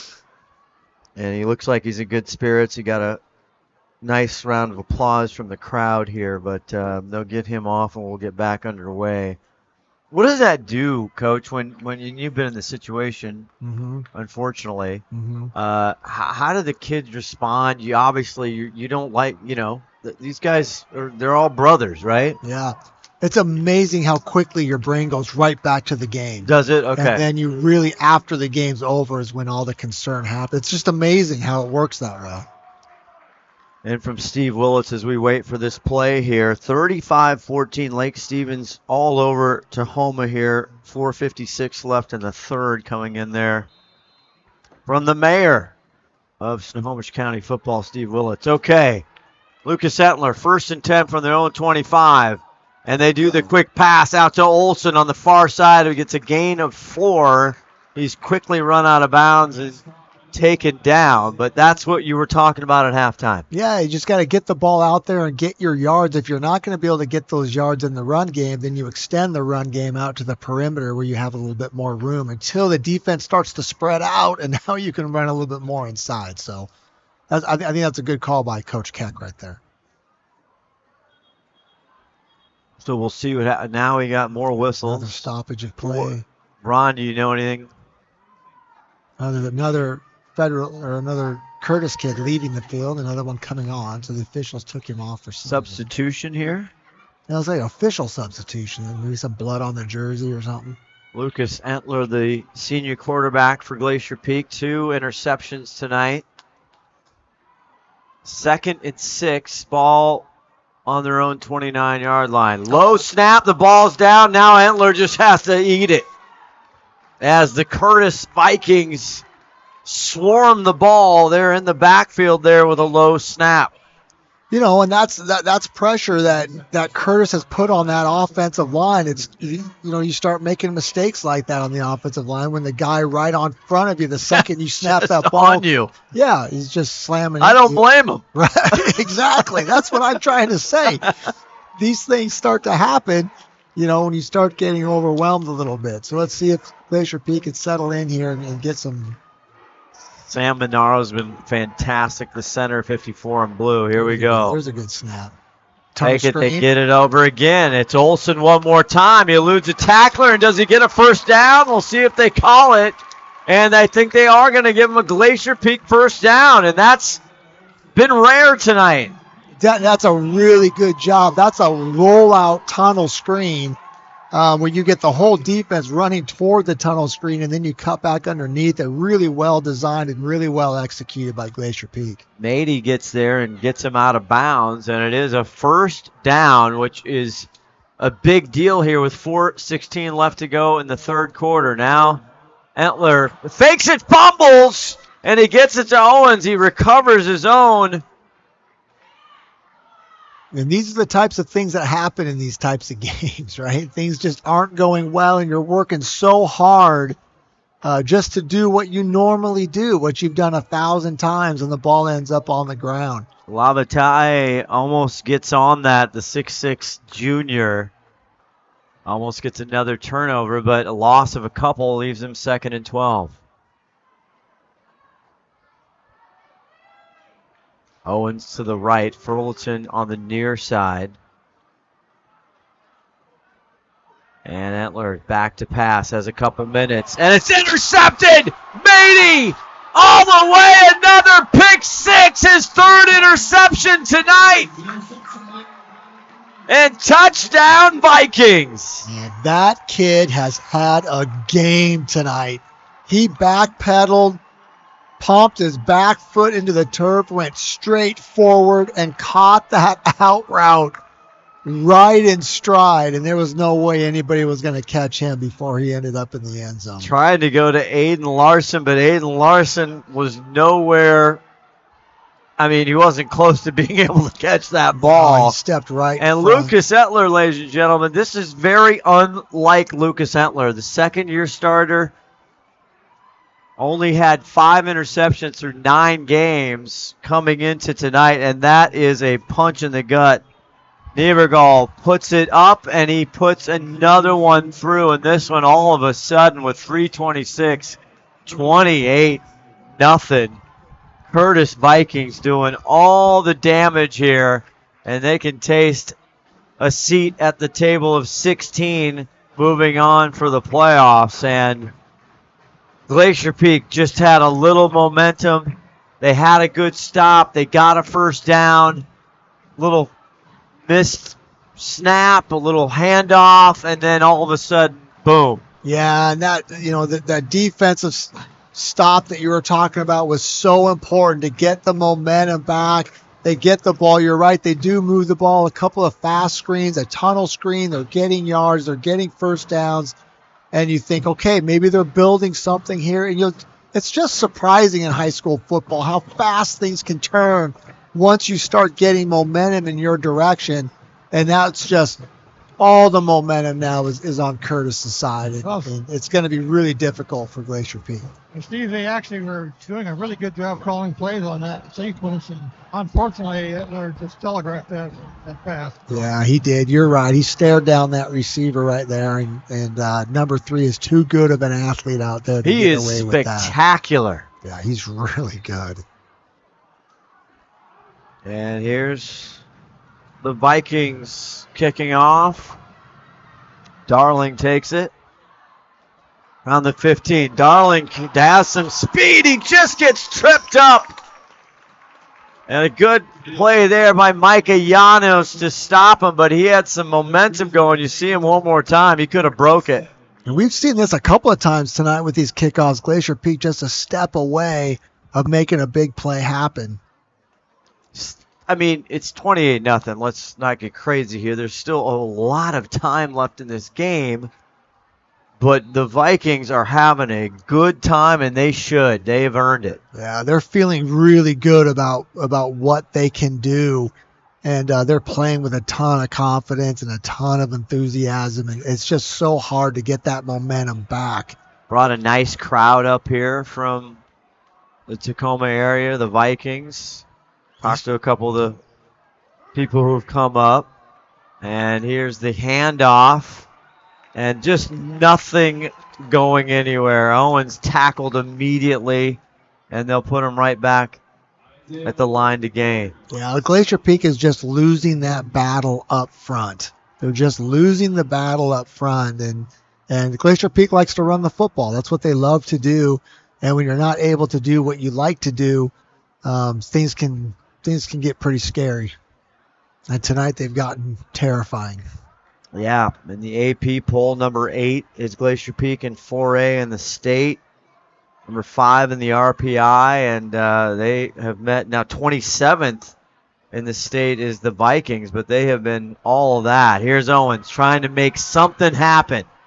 But too many white jerseys, and they maybe get him a gain of 1. That's a lot of work for Owens to get 1 or 2. Boy, you said it. And the white shirts are running to the football. There's a lot of them, and they're big.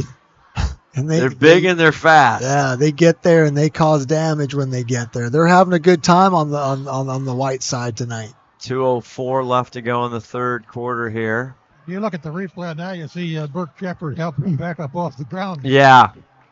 Curtis is playing very confident. There you go. Yeah, it's easy to show great sportsmanship when you're just beating the snot out of your opponent. 3rd and 8 from their own 39.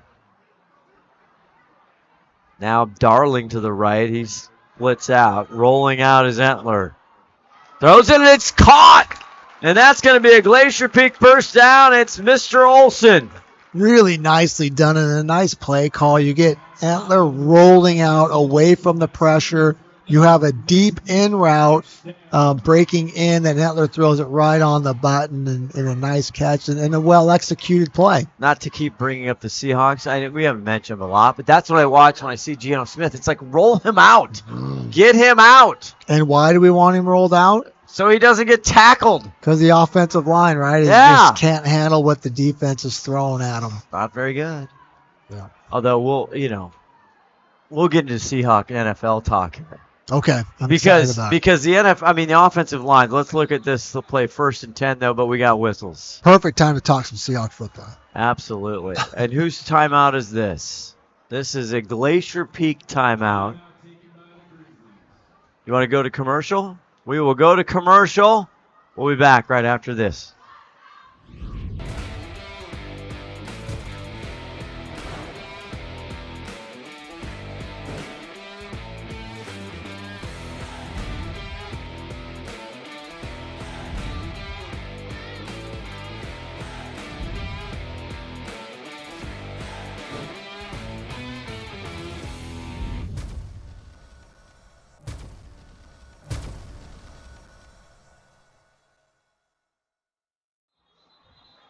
Back here, Scott Ohsman, Steve Hannan, and Ron the Wedge Henthorn. Let's talk some NFL football. The Seahawks here do not have a good offensive line. Now they're missing some players. We don't know if Abe Lucas, who's actually from this area, is ever going to come back. We don't know. There's many, many teams in the NFL who do not have good offensive linemen. That's right. They're tough to find. And what is starting to kind of show itself, we'll get back here to the game. I'll tease my great theory. I can't wait to hear it. Entler back to pass. He has time. Now he cuts it up.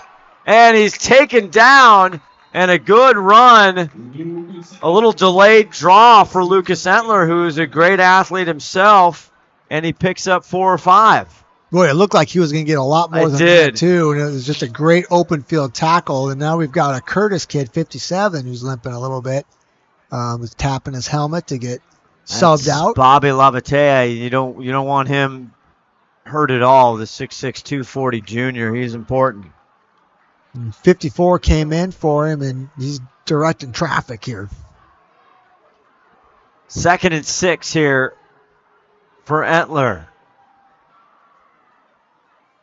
Back to pass, has a couple minutes. Now cuts it up. He's going to run again.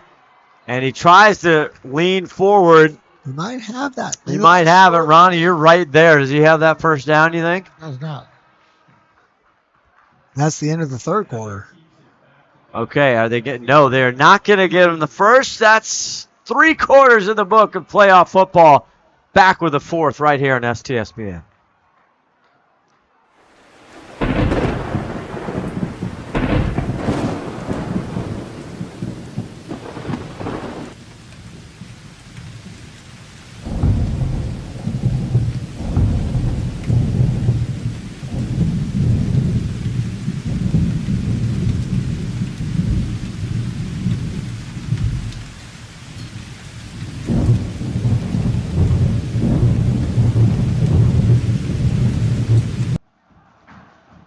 All right, back here. You ready for my big theory? Well, I've just been pins and needles. I think offensive linemen, and it starts actually probably maybe even high school, college, what have you, has not caught up with the evolution of the speed and technique and tactics of the defensive linemen. So you got the most unathletic guys in the offensive line, right? Their back is to the ball. And now you have the Aiden Hutchinson who's hurt. You have the T.J. Watts. You have the Bosas. The type of defensive linemen that have evolved and that are performing at the highest level, it's just not matching up. The offensive lines are getting killed. And there's really, most of the NFL teams have bad offensive lines. Yeah. Yeah. What do you think? There's some holes, isn't there? And there's tried to get a hole is Owens, but he's quickly knocked down. Memphis Robinson, the 6'1 senior, called. That's the first time calling his name for the Curtis Vikings, but they do get a first down. This has been a nice little drive by Glacier Peak, putting this together and doing something positive out there, even under duress. They're making some things happen, and No, we should say this is you win, you move on, you don't, and your season's done. And for some of these kids, it's the last time they're going to play tackle football in pads. Entler back to pass. He gets it. He connects over the middle with Fullerton, and that's a big pickup, and now a flag. That's coming from the defensive backfield. You got to be thinking that's a helmet-to-helmet thing, something to do with an illegal tackle. On top, Steve, it was a helmet shot. Okay. Janos with a hit here. I don't know if we get another look at it or not.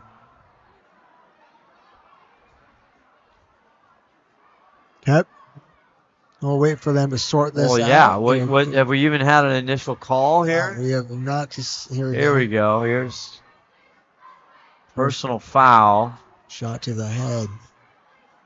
Not to be mistaken with shot to the heart.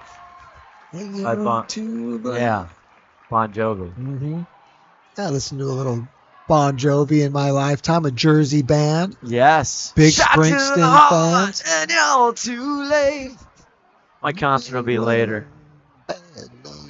We're singing now, 28-0 with 11:21. Well, they're not Bruce Springsteen in these street band, but they're fine. Are you a big Bruce guy? Oh gosh. How many concerts? 15. Wow. All up and down the West Coast. Impressive. 1st and 10 now at the Curtis 12. Darling gets a try, and he scampers up to around the 5. Well, putting some really nice plays together right now, Glacier Peak, just outside the goal line now. First time in the red zone, right? I think it is, yeah. Yeah. And we talked to head coach Shane Keck before the game, and we've all known him for a while, and we've seen him. You could tell he was concerned. He was nervous about this. He understood what he was up against. Yep. He had nothing but absolute respect and compliments to Coach McKay and that team. He knew exactly what he was up against. Owens in the backfield here. 1st and 10 from the 4. Owens. And he's shut down quickly as they drive him back. And they'll give him a couple. Again, a lot of white shirts running to that ball and really enjoying their time out there on the field tonight. But Glacier Peak is down there, in the shadow of the goal line here. What is that, the 3rd-yard line or something? Is it 3rd down and the 4-yard line? So they got 1 yard to go for a first. Yeah. So if they don't get the score on this play, they can get a first down and get some more cracks at it. Yep, 3rd and 1.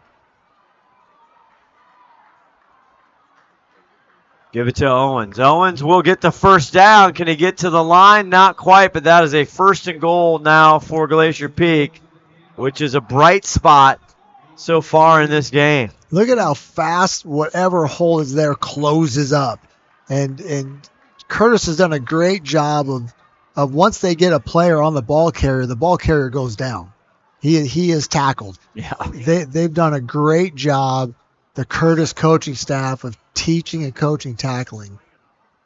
Now it looks like, I'm not sure. Okay, now they moved. It was delayed there with the marker, and now we have another official timeout, or no? He was waving both his hands over his head like he wanted. Now he's winding it. Okay, so it should be 1st and goal here from the 2-yard line. 1.5, 2-yard line.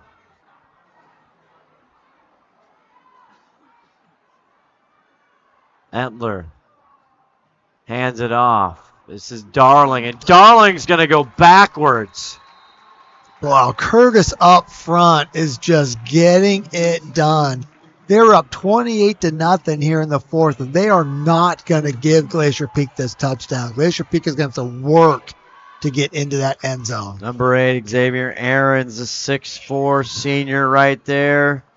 With Kickoff, the big fella, 6'6", 268. He's kind of the point of that defensive line there. Been tremendous tonight. Going to run it up through the middle. Austin Season. Boy, it has not been too successful to this point. 2nd and goal. Michael Darling, the back. Fake it to Darling. Entler fumbles! It's down, and it's the Curtis Vikings recover. So everything that could go wrong has gone wrong for the Grizzlies. You know, at some point, we just have to give credit to this Curtis defense.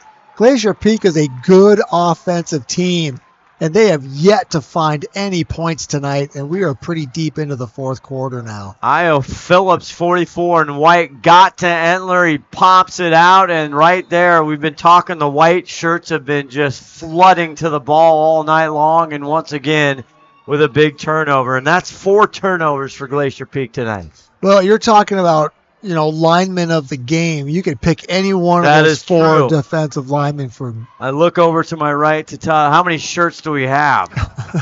Because they have dominated this game. So, Sam back with it, and he hands off to big number 7 and Claiborne, who's had a heck of a night here. We're 7:58 left. We do have our adrenaline fundraiser player of the game tonight, and also our Les Schwab lineman of the night. I think number 3 has staked his claim. Yeah. How can you not? I mean, he's just been all over the field making big plays. Number 8's made some big plays as well. Yeah. He moves in motion now on the near side. Claiborne back there. This time Patterson's going to pass. He gets hit as he threw it, but in time, and again to Mady, and Parker Mady does whatever he wants. Wow, that was an impressive throw by that quarterback. He is under heavy rush on his back foot, and he gets enough steam. What is that? That's a 25-yard ball. Yeah, that's going to get another Vikings first down. Wow, really impressive play right there by the youngster, the freshman. Just full domination. Yeah. and they're making it happen. Tonight on the visitors' turf here, Patterson. He's going to pitch it now to Claiborne. Claiborne. I can't tell if their quarterback is super little because he's a freshman, or is he just standing amongst the oak trees out there. Well, they have him listed at 5'9", so not a big guy. What, 165 pounds? Is he they have him listed at 145. 145, yeah. Which means he's 125. He's 145 with his uniform. Yeah. Yeah, and 5-pound weight plate strapped to his shoulder pads. But as the coaching staff told us before, this is a sharp cookie, 4.0 student. He sees the game, he processes quickly, and he hands it off. Claiborne and Glacier Peak muddles it up enough and shuts him down. It's 3rd and long.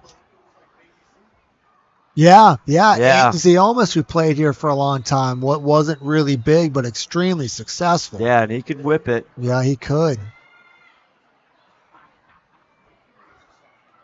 Yeah, I think he started as a sophomore. So they took the SPSL as we get ready here, 3rd and 4.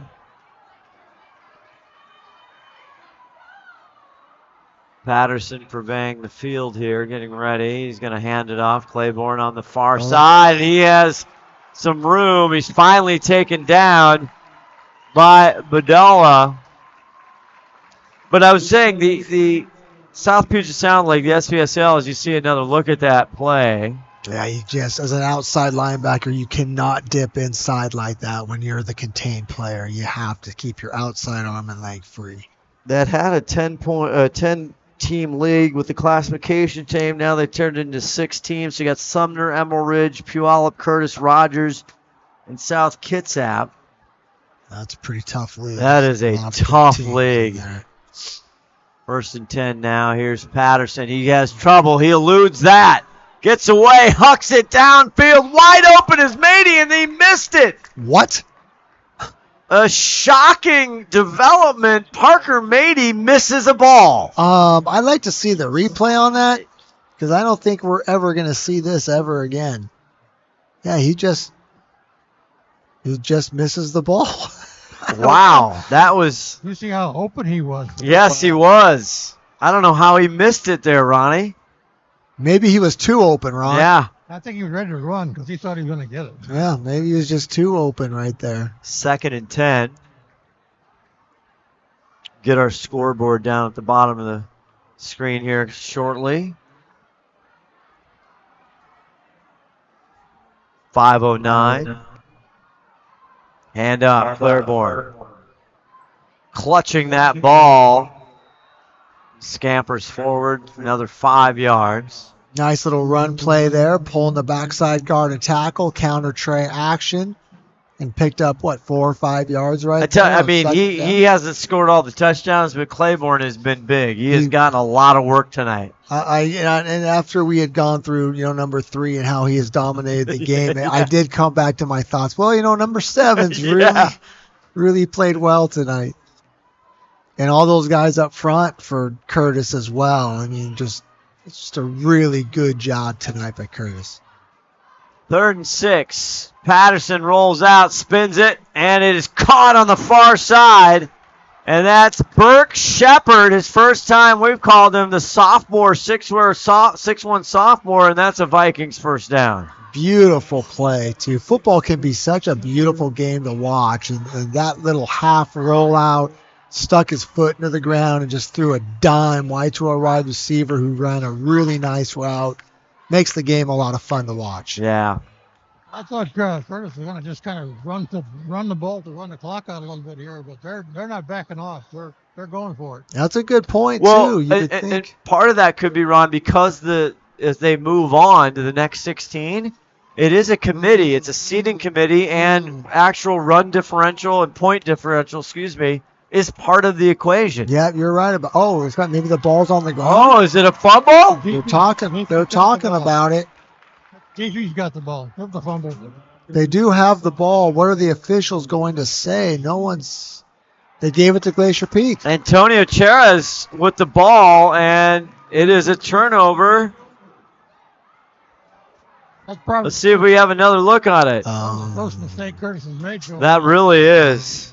It doesn't look like that's a fumble to me. And that was the backup quarterback, Cooper Hordick, I believe, number 12 in the ball game there. And unfortunately for Curtis. It looked like a fumble to me. Well, look at his left forearm hits the ground, and that's what causes and once his forearm is down, then he's down. Oh, check that. I think that's Braden Hughes, number 21, not 12, the 5'9 senior that got that carry. Send it off to New York. See if they'll call a replay on that. Yeah, we'll see. Let's have New York take a look at that one. But here we go. Glacier Peak has the ball.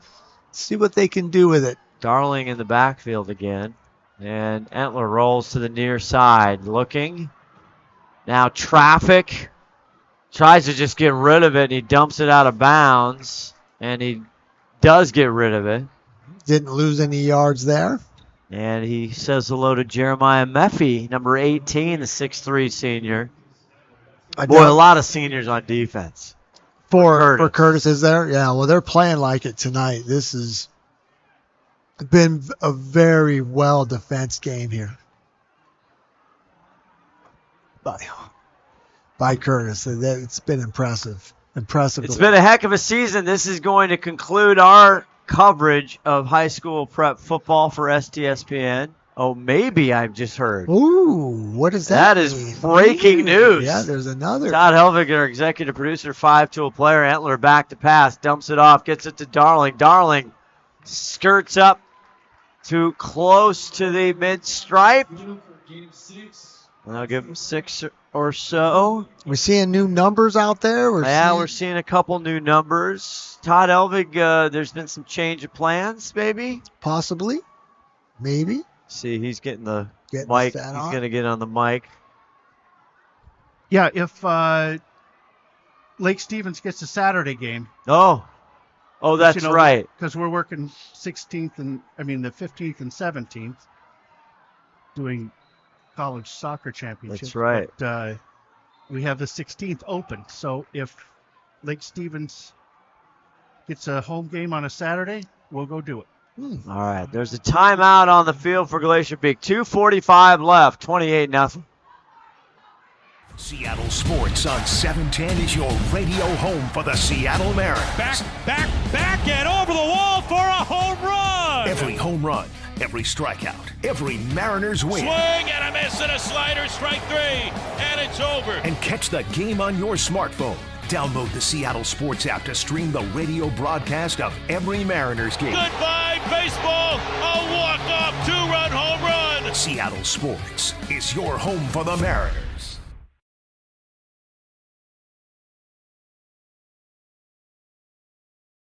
For shame. Yeah. Back here, Scott Ohsman. Steve Hollywood Hannan. How you doing, Steve? I'm doing just fine. Thanks for asking.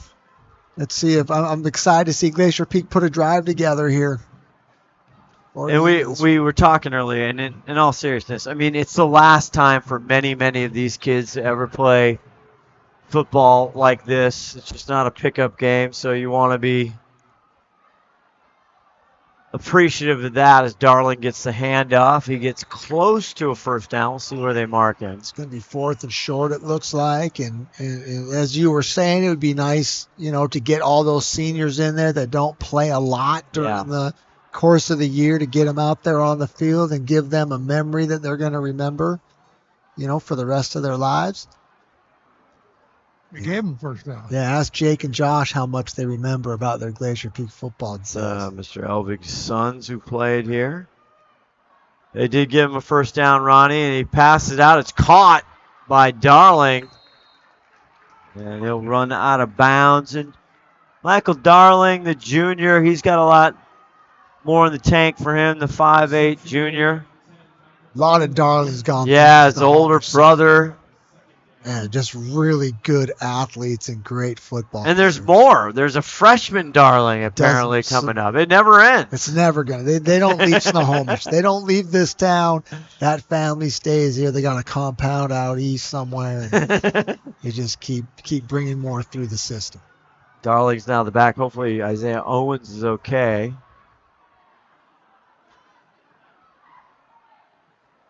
Second and 7. They fake the handoff. Quick pitch, and it's incomplete. In and out of the hands. Trying to go to Ohsman. Very nicely set up tunnel screen. That was going to go for some yards. If they could just get that connection. 3rd and 7.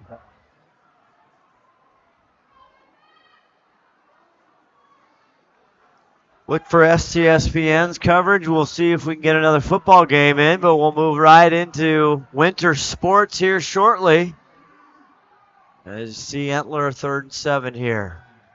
Goes back, pass. It is caught on the sidelines.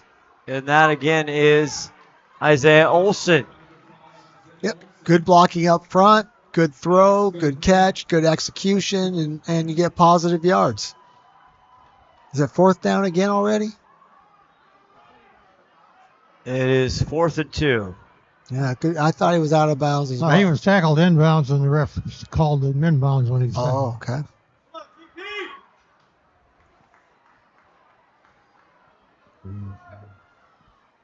Glacier Peak. So we're going to go, Ronnie, our adrenaline fundraiser player of the game, as you see 4th and 1 here. Entler fakes the handoff. Now goes to Belaine. Belaine is hit right at the point of reception right there, and he goes down, and the Vikings, what a poignant way to end this game as they stick him right there, and they'll turn the ball over on downs. Really nice tackle, too. I mean, they just read the play really well. They were right there to make the tackle, and they did make the tackle, and they've done it all night. You got to give Curtis a ton of credit, both sides of the ball. They came in here, like you said, they drove up from the south, long drive, got here early, hung out most of the day, and now they're in victory formation. And our adrenaline fundraiser play of the game, we got to go with number 3, Parker Mady, the 5'11" senior, leads the SPSL in all-purpose and receiving. An absolute gem. What a stud that kid is. And Ron Henthorn will try to get to him quickly right at the conclusion of the game here with 54 seconds left. And we'll have our lineman of the night. I don't know. It's a toss-up here. You can go to 55 in white. You can go to, Kingston Kickoff, number 56, was in every single play, it seemed like. Agreed, yeah. You just pick one of those defensive linemen for Curtis and give it to him. Yep. Clock winding down with 29 seconds here.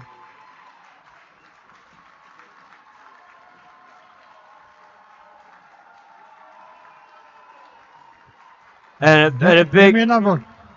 Well, let's go with 56 in white for the lineman. Number 3 is in white, Parker Mady for the Vikings. And just a huge congratulations, Shane Keck, the entire coaching staff, all the kids, the parents, on a great season, going 8-1.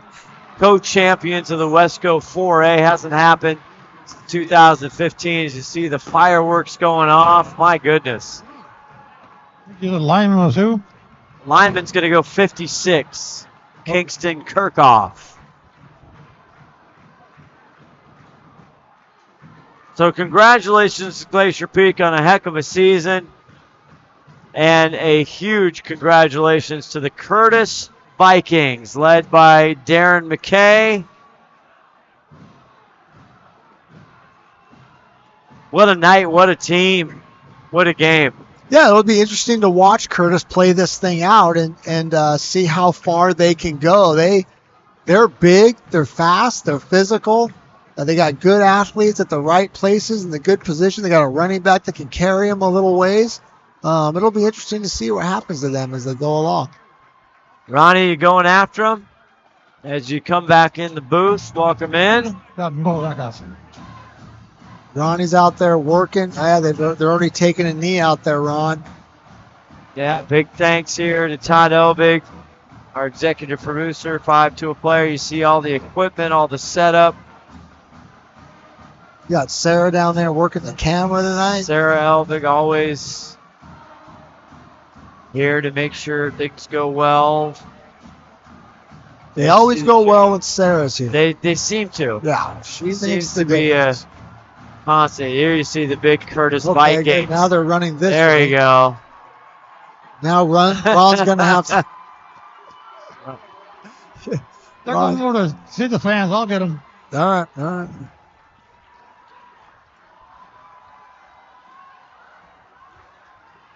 What a scene for those guys. I'm so excited for those kids from Curtis. They showed up. They played a heck of a football game. They deserved to win the game. And I've been in that locker room on the Glacier Peak side after losing these playoff games, and they're just heart-wrenching when like what you've been talking about tonight, Scott, when you get in there and it really starts to settle in. That's the last time that you'll put on shoulder pads, the last time that you'll slip that helmet on before practice or a game. And it starts to really hit you. It hits the kids hard. It hits the coaching staff hard. And Curtis, look at again, saluting their great fans who've drove all the way up here. It's a long, long drive from University Place here in Tacoma area. And look at them. They should celebrate. That is one heck of a high school football team. Yeah, they did a great job tonight. And that, I don't know if that was their best game of the year, but boy, that sure was a solid performance for sure. And hopefully we're going down here, Ron. There's the wedge. There's number 3, Parker Mady. And number 56. That's going to go to Kingston Kickoff. Let's go down to Ron Henthorn. Finally got these guys down here on the field. Ron Henthorn down here with a couple of good football players from down here to Curtis. Player of the game here, Parker. Tell me about that game tonight. We came in here. We knew we could win. They don't know SPSO football like we do. So it's different. It's different where we're from. We don't play sorry. We're up here. We don't play sorry up here. We play SPSO football. Domination all the way. Domination. Oh, that was good to you. How was it in the line down there tonight? How was the line? It was dominance. It was dominance all around. The O-line, the D-line, we played great. We played a great game, a great solid game.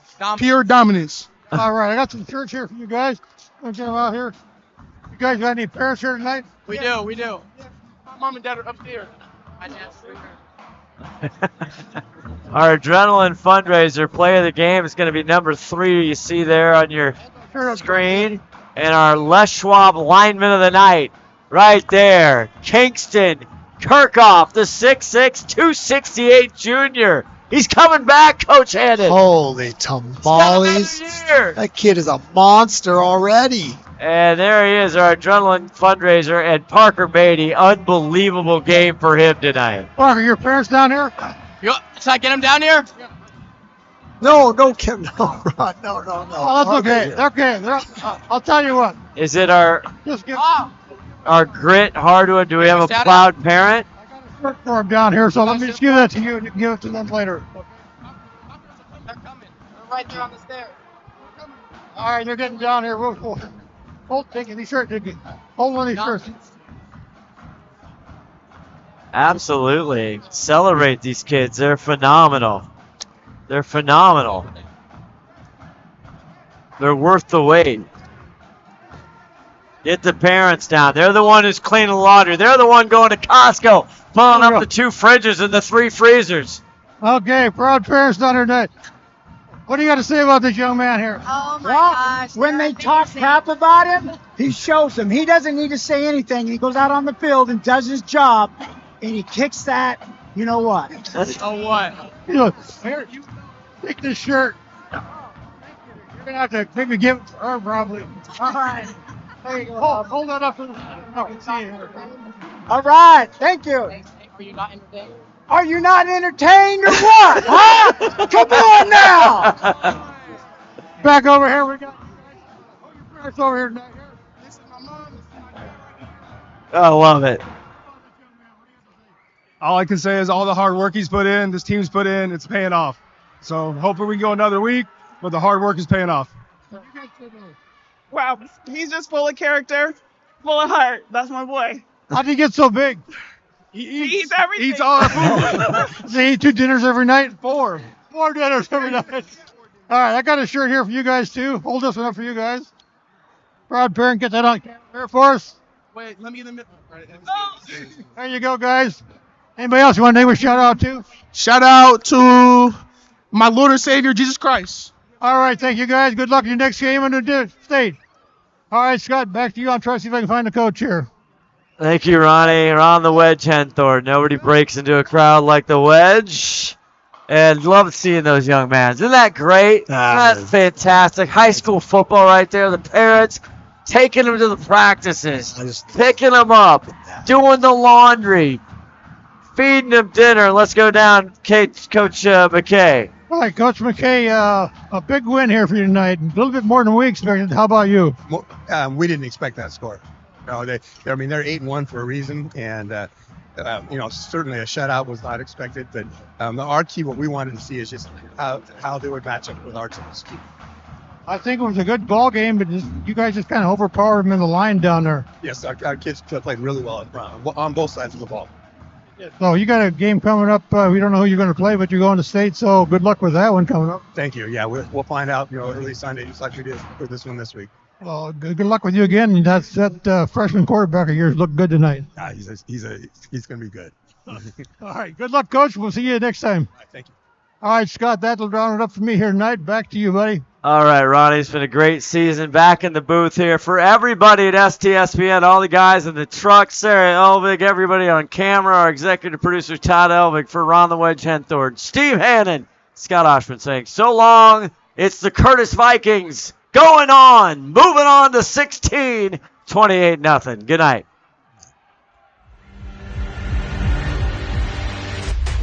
Fakes it now to Lamar. Oh, what a grab, and that's 6. That is a touchdown. Handoff up the middle, breaking through is Jones. Look out! Trouble with the handoff, fumble, falls down. On the right side, it's caught down to the 1-yard line. Here's Licken, again the carry.